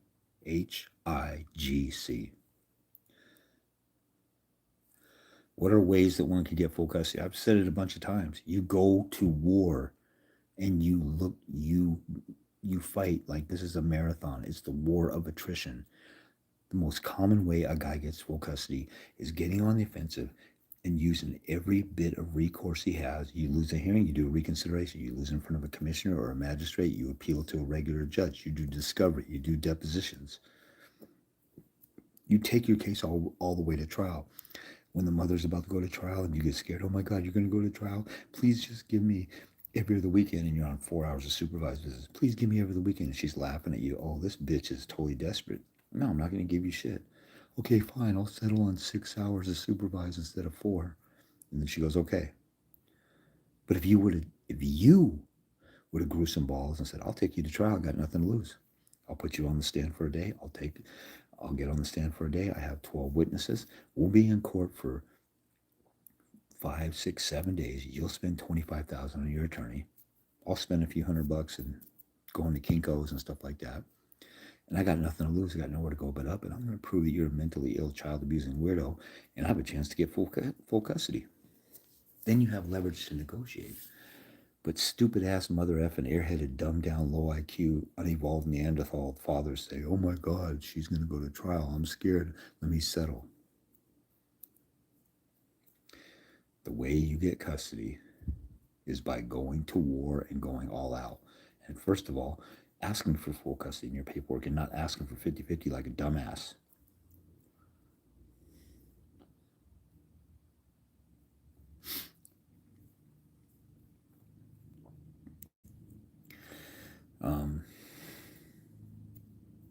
Yeah.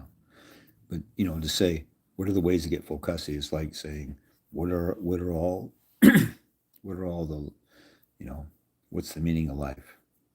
Or what can you tell me about outer space? Or what can you tell me about the ocean? I mean, there's an ocean worth of information to talk about. You need, like I said earlier, people who want to learn this stuff, you need a good 5 hours with me to learn how to really come out of the gate swinging in your case. And then when it comes close to trial, you need at least 5 hours with me to get ready for trial. I have a woman who's getting screwed. She's on supervised visitation with her sons, and she got screwed at a temporary hearing. And the dad was a psychotic narcissist, and she had to go. When she went to trial, she didn't get a hold of me until a few days before trial. She knew of me before, didn't get serious until trial. She said she was suicidal at one point because she couldn't see her kids, and she didn't get to see her kids for like 2 years because she had to jump through all these hoops, and they were making it hard for her to jump through the hoops or get qualified. Like, she used to do drugs. She was clean and sober. She went through all these hoops, and they were like arguing it wasn't good enough. She went to trial, and she had a 2-day trial, and she destroyed the father and his attorney. Destroyed them. And she only prepped with me like one weekend. She crammed that weekend. She spent a good 12 hours a day prepping for trial for a few days. And she walked away with a 50-50 custody order. She had to gradually work her way up, but she should be at 50-50 now. That was several months ago. But it's a war. You have to be in it for the long haul. That's the short of it. If you want to learn how to fight for full custody, you need to consult with me or watch all my free videos if you don't want to get a consult.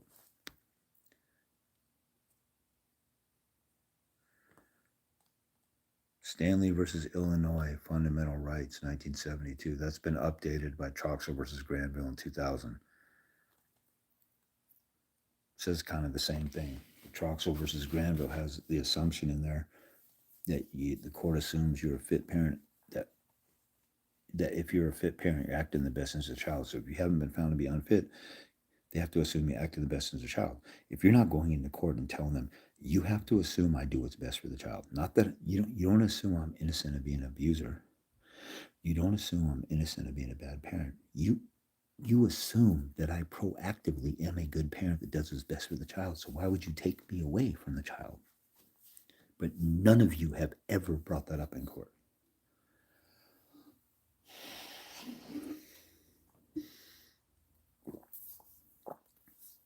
And I'm talking basic fundamental legal 101. And you've never even heard of that stuff. And even if you have, you haven't argued it because you're scared or you don't know how to articulate it.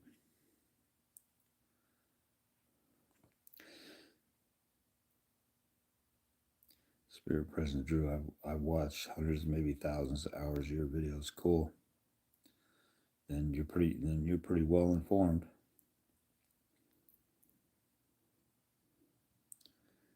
Someone said double tap the live.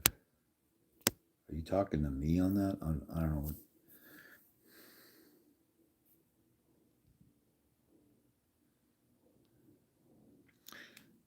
I didn't know, and my notifications were set to personal notifications. Just change it so I can watch your upcoming live chats.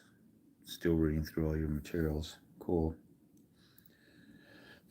The best way to get help with me, though, is to get a one-on-one. If I talk generally to a whole audience that has 50 different types of cases or 50 different issues, and you got a specific issue that I'm not talking about, if you get a consult with me, we will focus on exactly what you need to do. Preparing a contempt filing using one of the examples. Cool. What AI do you use? I don't use AI. Oh, you're talking to somebody else. Never mind. I'm interrupting somebody else. I'm not sure I understand your question. Like GPT.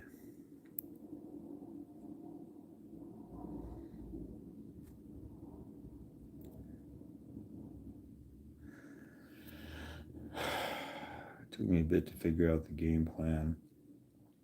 She was creating a case for full custody with all the false allegations and alienation. It's what every woman does. Let's review on Robert Garza's national law initiatives. Time lost, time back. I have no idea what that is.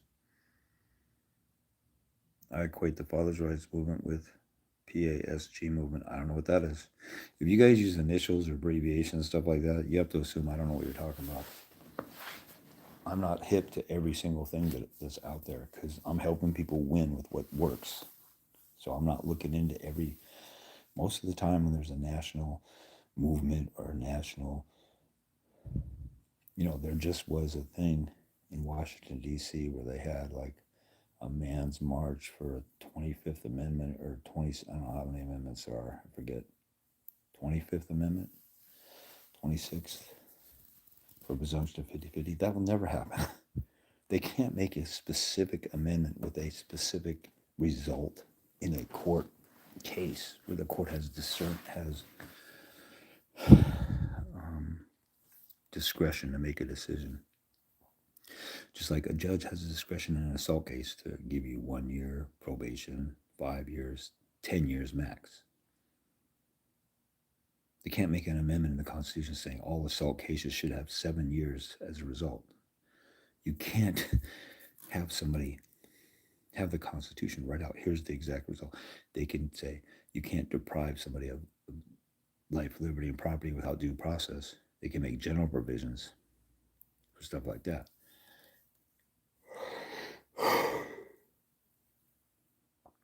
They can't search and seize property and papers and things in a home without a warrant. The Constitution is going to say what type of warrants and what exactly the warrant will say and how long a warrant lasts and when it expires. You can't get specific details like that. So fathers' rights groups want specific results and laws. You can't do that. Then they have like a man's march for an amendment. They've had a Million Man Fathers March. All these things that to create awareness or to talk about stuff, it's all bullshit. Been going on for 60 years. They want to create awareness. Everybody's already aware the system is corrupt. How does that help? People who are victims are aware. People who aren't victims don't give a shit and don't know, and the judges don't give a shit and they're in the bubble. How's that help? Nobody wants to do what it'll take to destroy the judge's abuse of power. Nobody. So it'll never change. We have to fight the way that we have to fight. Yes, HIGC testimony. Yes, that's the hashtag to look for testimonials on YouTube, Instagram, or TikTok. One family attorney told me that I have nothing to lose, that it can't get worse than only having video visits of my kid. Man, what a system. Actually, you might as well go for full custody. How did the mother get you on supervised visits? By lying, by alienating you? All the science says that you being on video visitation is traumatic to the kids. Why are they doing that? What's the finding of the court? Is there a finding of facts you did something wrong? Or is there findings that just in case you did something wrong, we're going to put you on this until we find out and get you evaluated? That's backwards. They need to find something wrong with you before they take you right away. Because Troxel versus Granville says that you proactively do what's best for your kids. So why are you on video visitation? Do they find you? I've seen cases where they say, I believe you have a mental illness, so we're going to take the kids away from you. You need to go get a mental health evaluation to see if you have a mental illness. What? So you're making a determination about me without an expert witness and telling me to go have an expert check me out. But meanwhile, you're going to take my rights away when you're supposed to assume that I act in the child's best interest. See, that's right. You guys are not arguing this the right way. But the fact the attorney said you had nothing to lose, hopefully he's also saying you should go for full custody because you got nowhere to go but up. Is that attorney telling you to do a deposition on her, though? You should grill the crap out of her and do a deposition.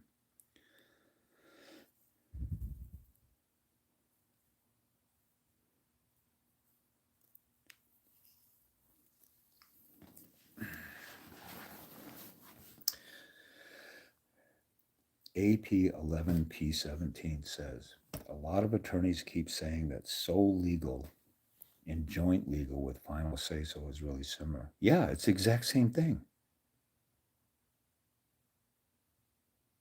This is where you got to think harder than what you're thinking.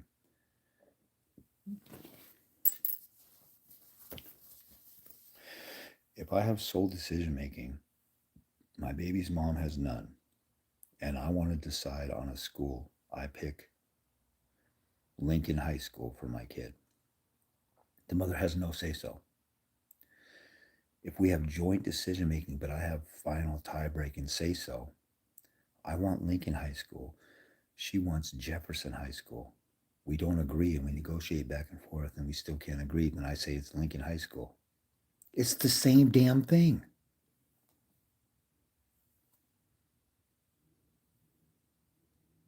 Why is that confusing? Why do you need an attorney to tell you that? It's obviously the same thing. It's disguised because you say joint decision making, but you get the final say so. But if you think about it, you have sole decision making. Because if you have joint decision making and you have the final tiebreaker, if you agree, like let's say we both agree on Jefferson, okay, no problem. We both agree. So when there's a conflict and we can't agree, I have the tiebreaker. When I had sole decision making, it didn't matter whether she agreed or not. We do what I say. Now, if what I say is something she already agreed with, then it works out for us. I have sole decision making. I say Lincoln High School, and she said, "Oh, I was cool with Lincoln anyway." If we have joint decision making, but I have tiebreaker, if we both say, "What do you think about Jefferson?" Okay, Jefferson is cool. Boom. We were going to agree anyway. But when there's conflict, the whole purpose of decision making written into a custody order is so when you have conflict. So how does it help somebody to have joint decision making, but when you have conflict, you get the final say so? It's just like whether you have conflict or not, you get the final say so on sole decision making. You're not thinking hard enough. Just because the words say sole and joint, it doesn't change how it is. You have to think about how it plays out.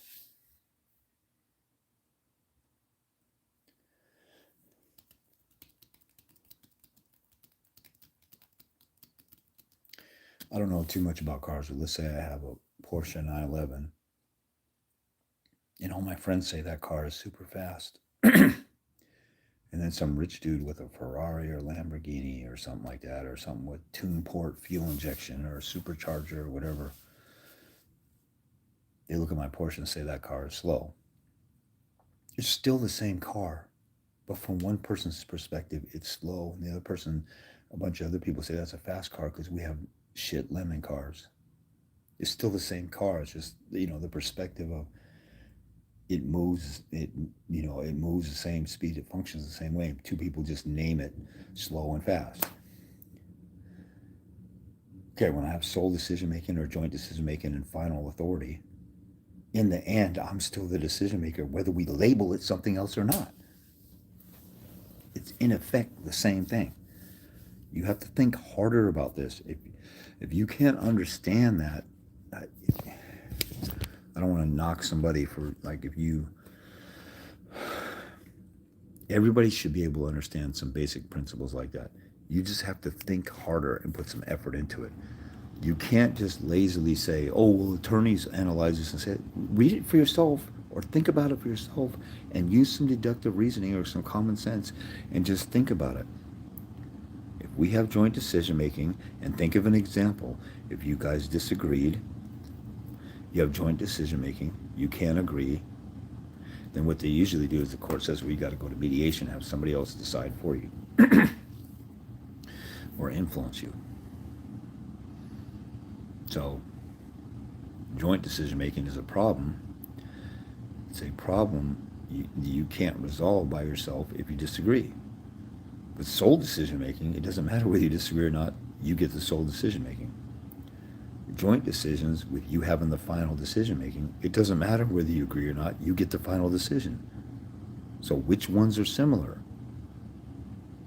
The joint decision making is the one that's its own crazy, weird thing, because you have to get along for a decision to be made. And if you don't, you go to a mediator or arbitrator, or you go back to court.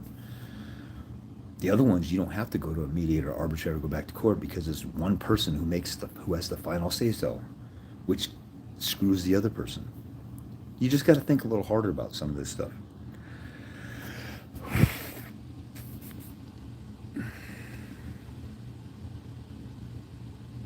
Thanks for all you do, James. You're welcome. Merry Christmas. I ended up settling to not pay child support. Ex is in Texas with kids, and her final say, she's limiting my calls. Dang it. She's limiting my calls and visitation. Denying me spring break with kids during. Okay, I got a little. Okay. Denying me spring break with kids due to not notifying her in 90 days by 89. I don't know what to tell you. If you're not following the court order, then she can enforce it.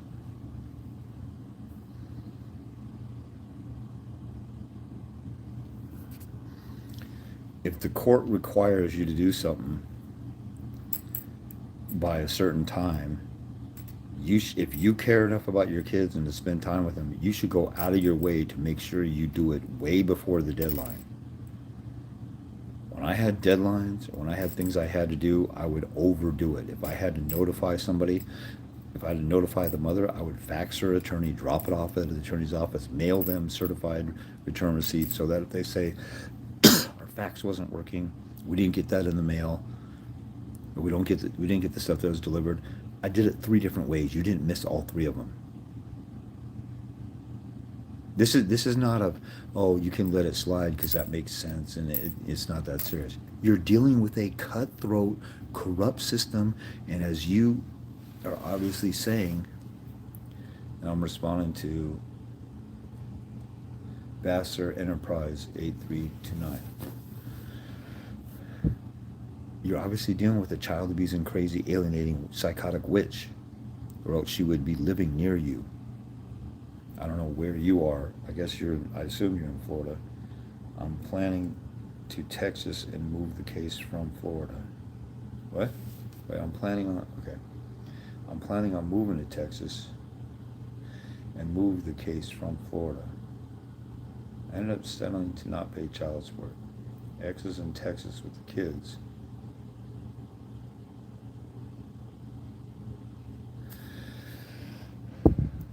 How is the case in Florida if she's in Texas?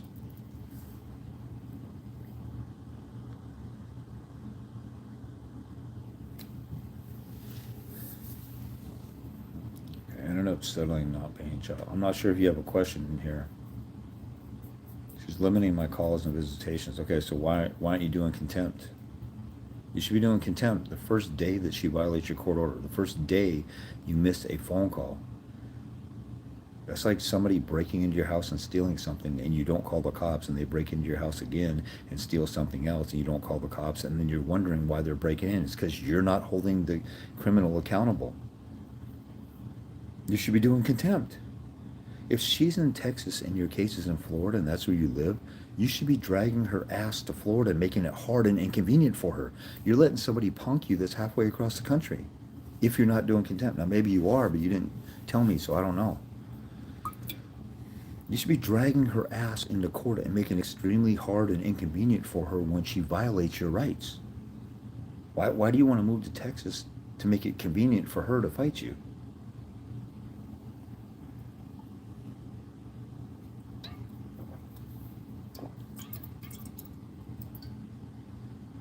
And then, okay, she's denying spring break. Okay, here's the easy answer if you're being denied spring break.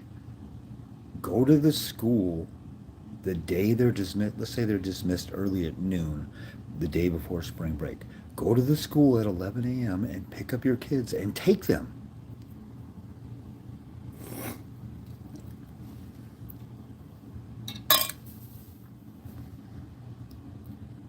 If it's your time and you think you should have it, just because you're like, oh, it's a day off, go pick up your kids and take them.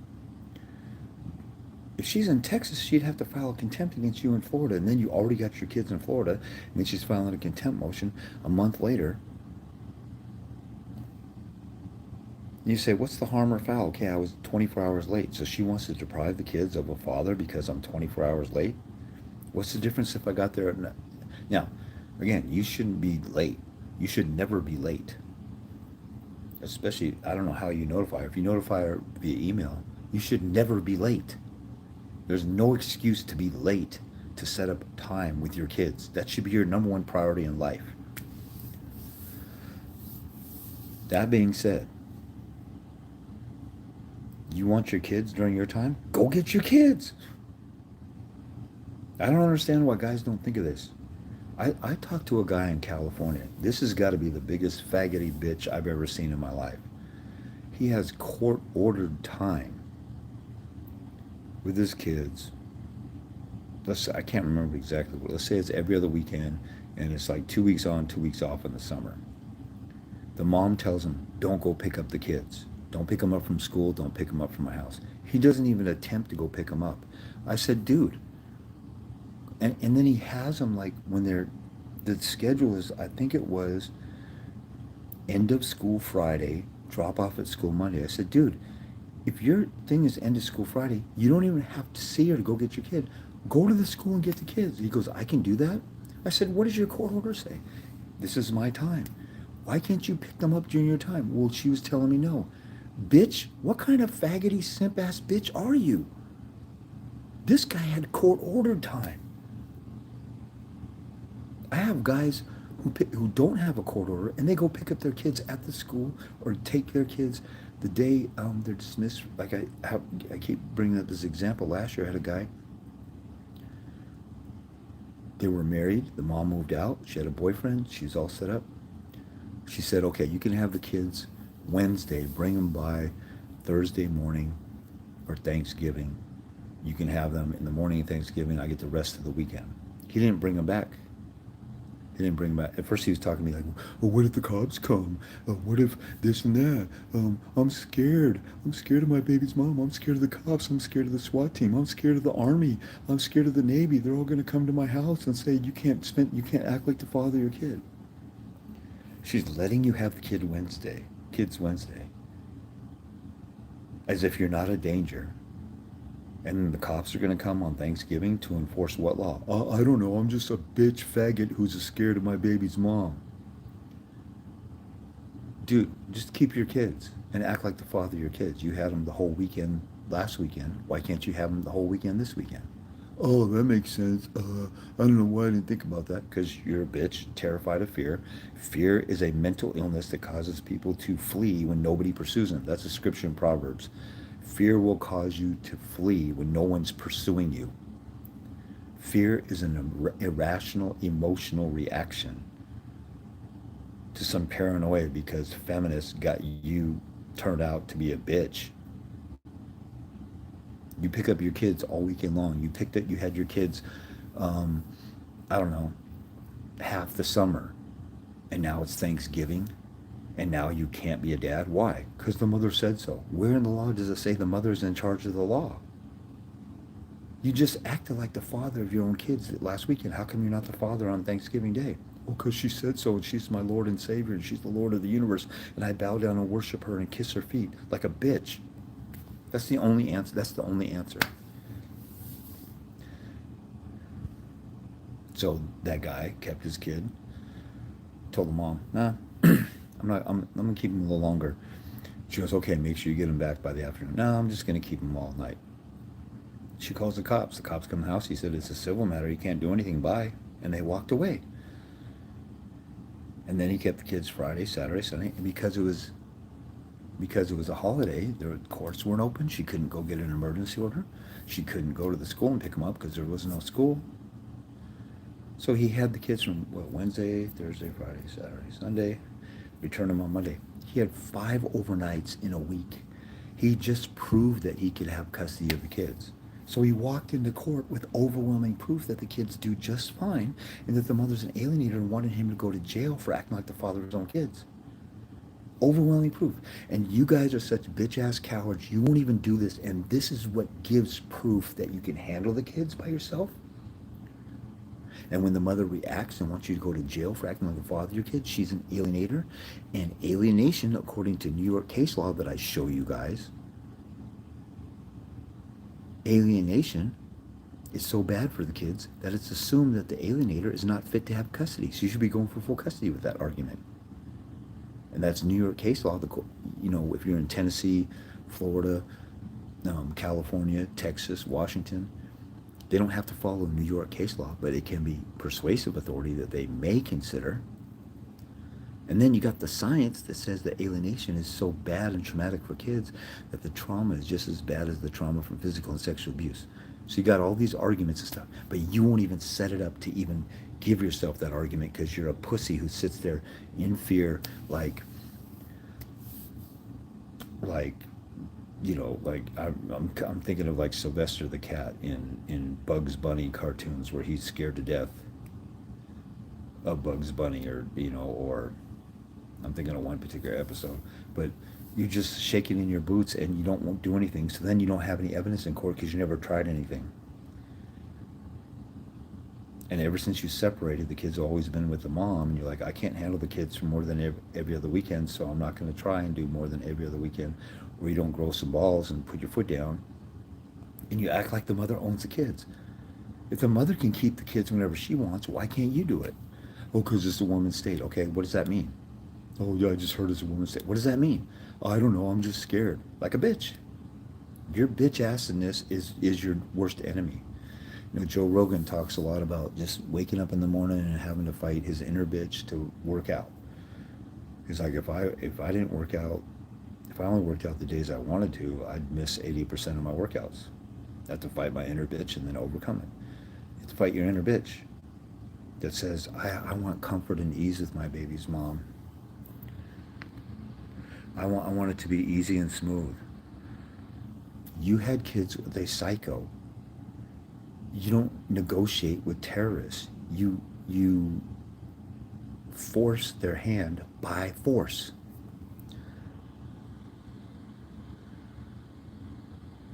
Okay. The divorce judge refused to admit the FCS discovery after realizing he was making the FCS evaluator report would fail. I was also denied a chance for the evaluator to testify as my expert witness.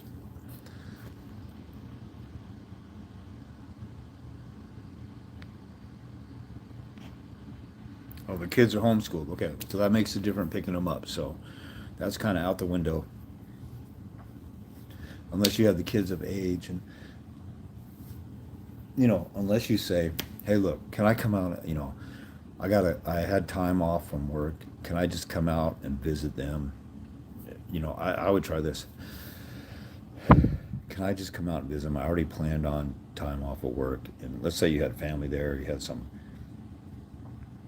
I'd say, can I just visit them? Like, I'll come out, I'll stay in a hotel, pick them up for a few hours on Friday when they're dismissed from school, or the Saturday after. She won't let you get the kids right away. When you're done with them, can I pick them up and take them to the water park or something like that, and then get a one-way ticket for them to fly back with you the minute you pick them up, and then tell her I just want her for like 4 hours or something. It's okay. Make sure you call and check in with me in a couple hours, and then you check in with her after you're on the plane. Or you text her and say, hey, look, the kids are having a great time. Can I just keep them a little bit longer? Or whatever. And then you land and you say, you know what? I got the kids in Florida. I'll see you next week. Or, I had a guy who, in Washington, he I don't know who filed for divorce, but he's filed for divorce. Both of them had family in Texas. The mom said, I want to take the kids to Texas for vacation for a week. I said, dude, don't let her go with the kids.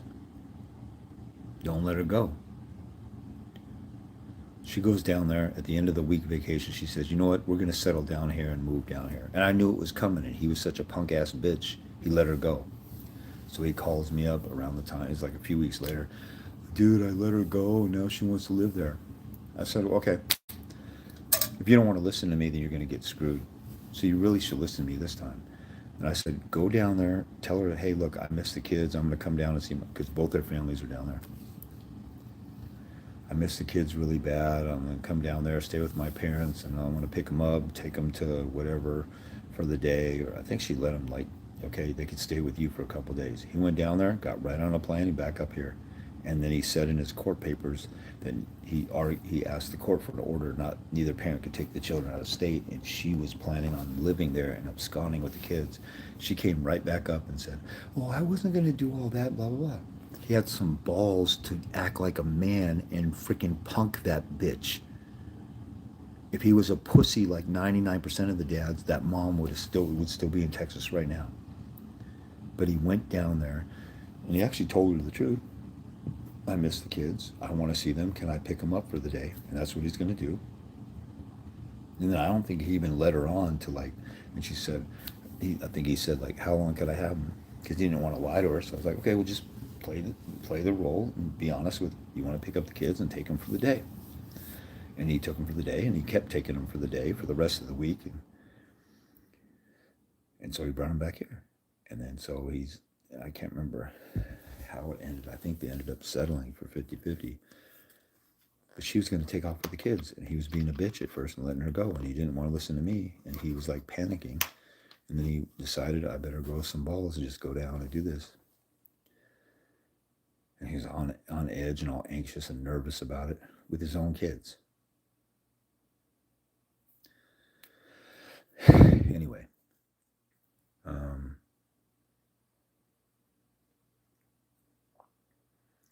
Mother left me with all the responsibility of her child and left me to make all decisions. She has not been involved. Oh, is this a different? Okay, I thought the same color as the icon. Okay, new one. This is. Oh wait. So I'm going back and forth. Okay, this is app 11:17. Mother left me with all the responsibility of her child and left me to make all decisions. She has not been involved. Been smearing my name and is high all the time. But she won't agree to me having sole legal. She would just agree to joint legal with me having final say so. That's why I asked. I'd agree on that if you do it without a court fight, but you have a great argument if you have to go to court and argue and say this lady totally abandoned the care of the kids. She doesn't know anything about parenting. She hasn't parented them. She shouldn't have decision making. You have a great argument for that. But if she agrees to joint decision making and you have a final say so, that is sole decision making.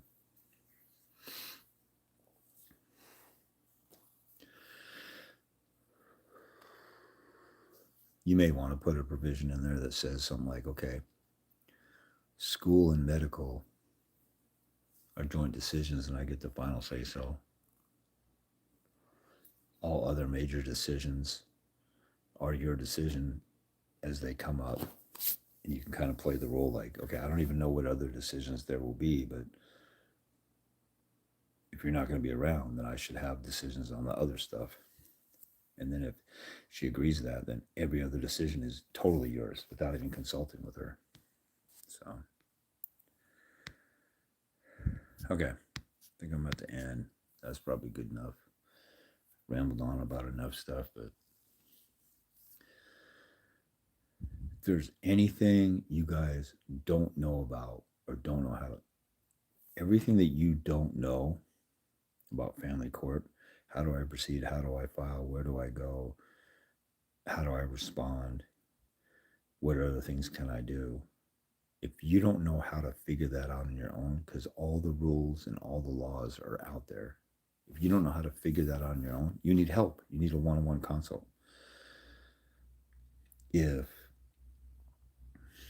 you know some things and you don't know others, like you know how to file a motion, but you don't know how to file a contempt motion, or you don't know how to defend against a bogus restraining order, or you have a restraining order in place and you don't know how to go back and petition the court to terminate it.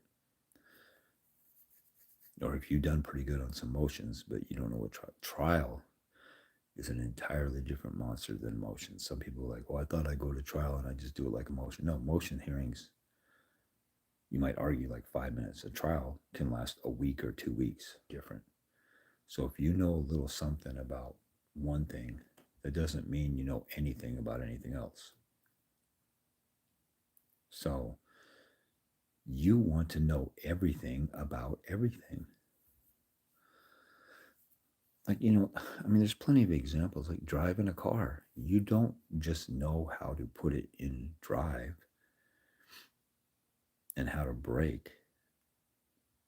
You know, like who to yield to when you come to an intersection or one of those round stops, what do they call them? You have an island that's in a circle and you go around, and they don't have stop signs. They just, you veer off. You know the hand signals in case your blinkers go out. You know how to back around. You know a corner park. You know how to parallel park. You know how to check your blind spot. You don't just know one thing when you're driving. You have to master everything if you're going to be a safe driver out there. If you're going to court in a war over your kids, you don't want to just know, oh, how do I just need just enough information to get into court to make an argument and just talk about or have a hearing. You want to master everything. You want to know your constitutional rights. You want to know the court's presumption. You want to know the rules of evidence, what's allowed in court, what's not allowed in court. So many people allow inadmissible evidence in court without arguing. The personal knowledge rule is violated all the time. The attorneys testify all the time. Judges testify all the time. That should be shut down. You should know what fair and equitable is. If you know legal doctrines like fair and equitable, then you can go in there and say, this isn't fair and equitable. You're biased to one side, or you're allowing this to happen. It's not fair and equitable. You need to know your fundamental fairness doctrine right to be fully heard. And that includes the time to prepare for a hearing, not just have a chance to tell your side, but enough time to prepare to make a full, competent argument.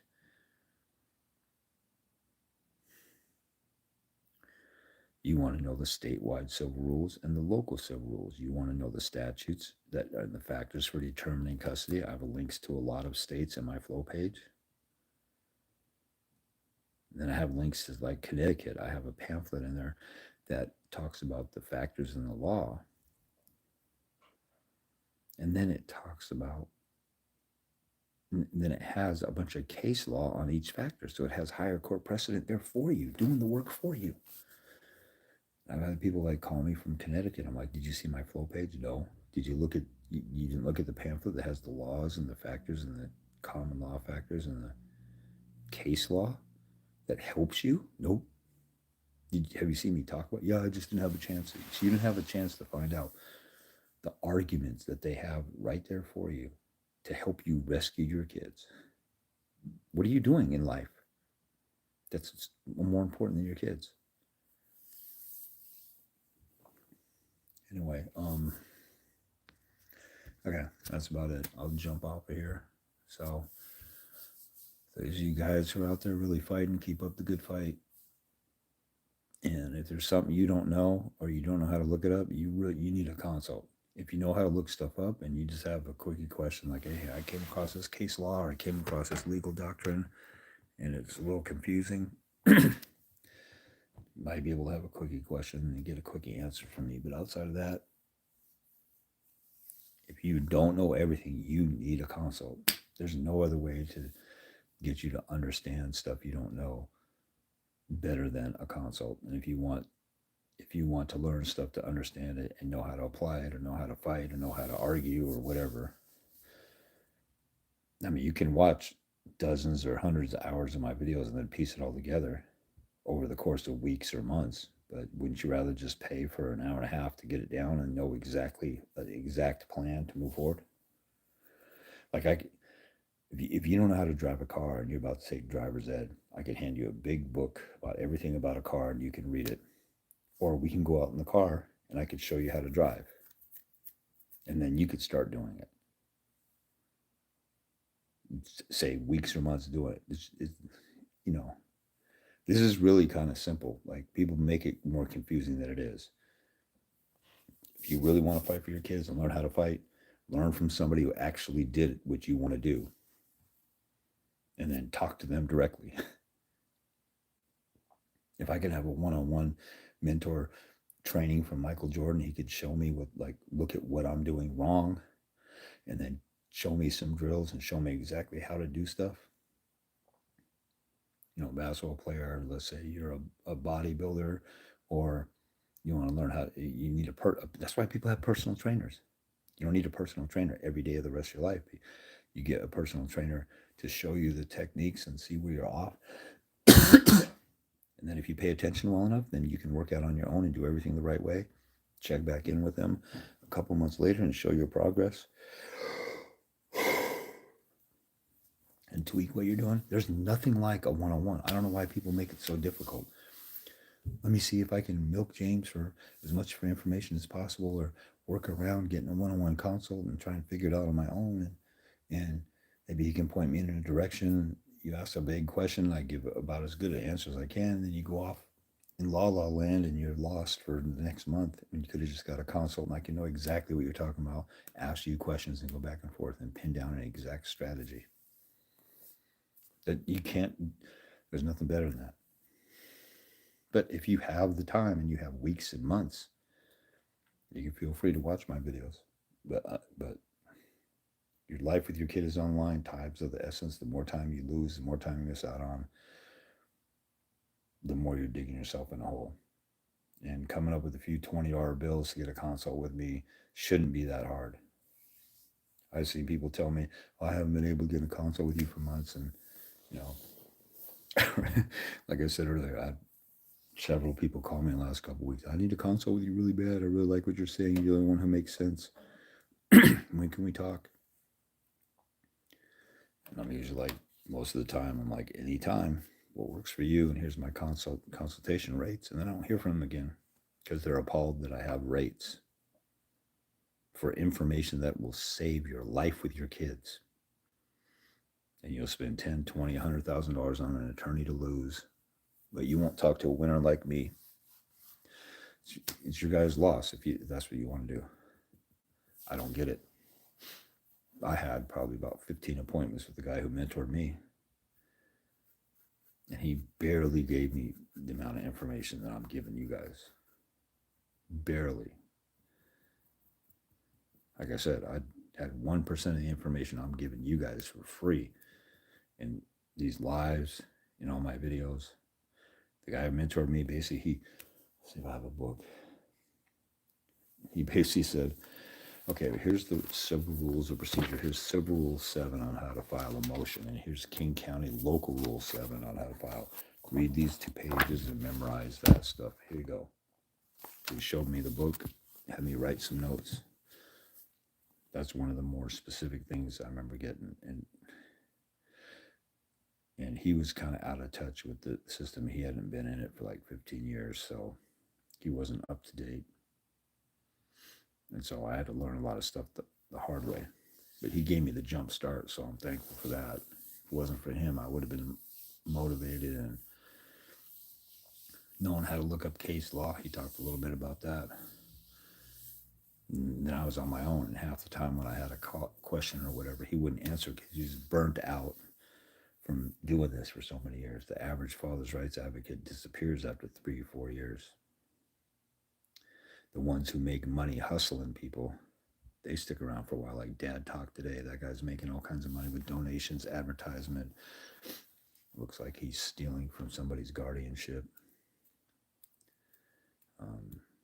So the corrupt ones will stay around and give as little effort as possible for, child support is fraud. That guy's been around for several years, charges $6,800 for a consult if you fly him to where you're at. Insane. Okay, I'm going to jump off of here. All right, you guys take care until the next one.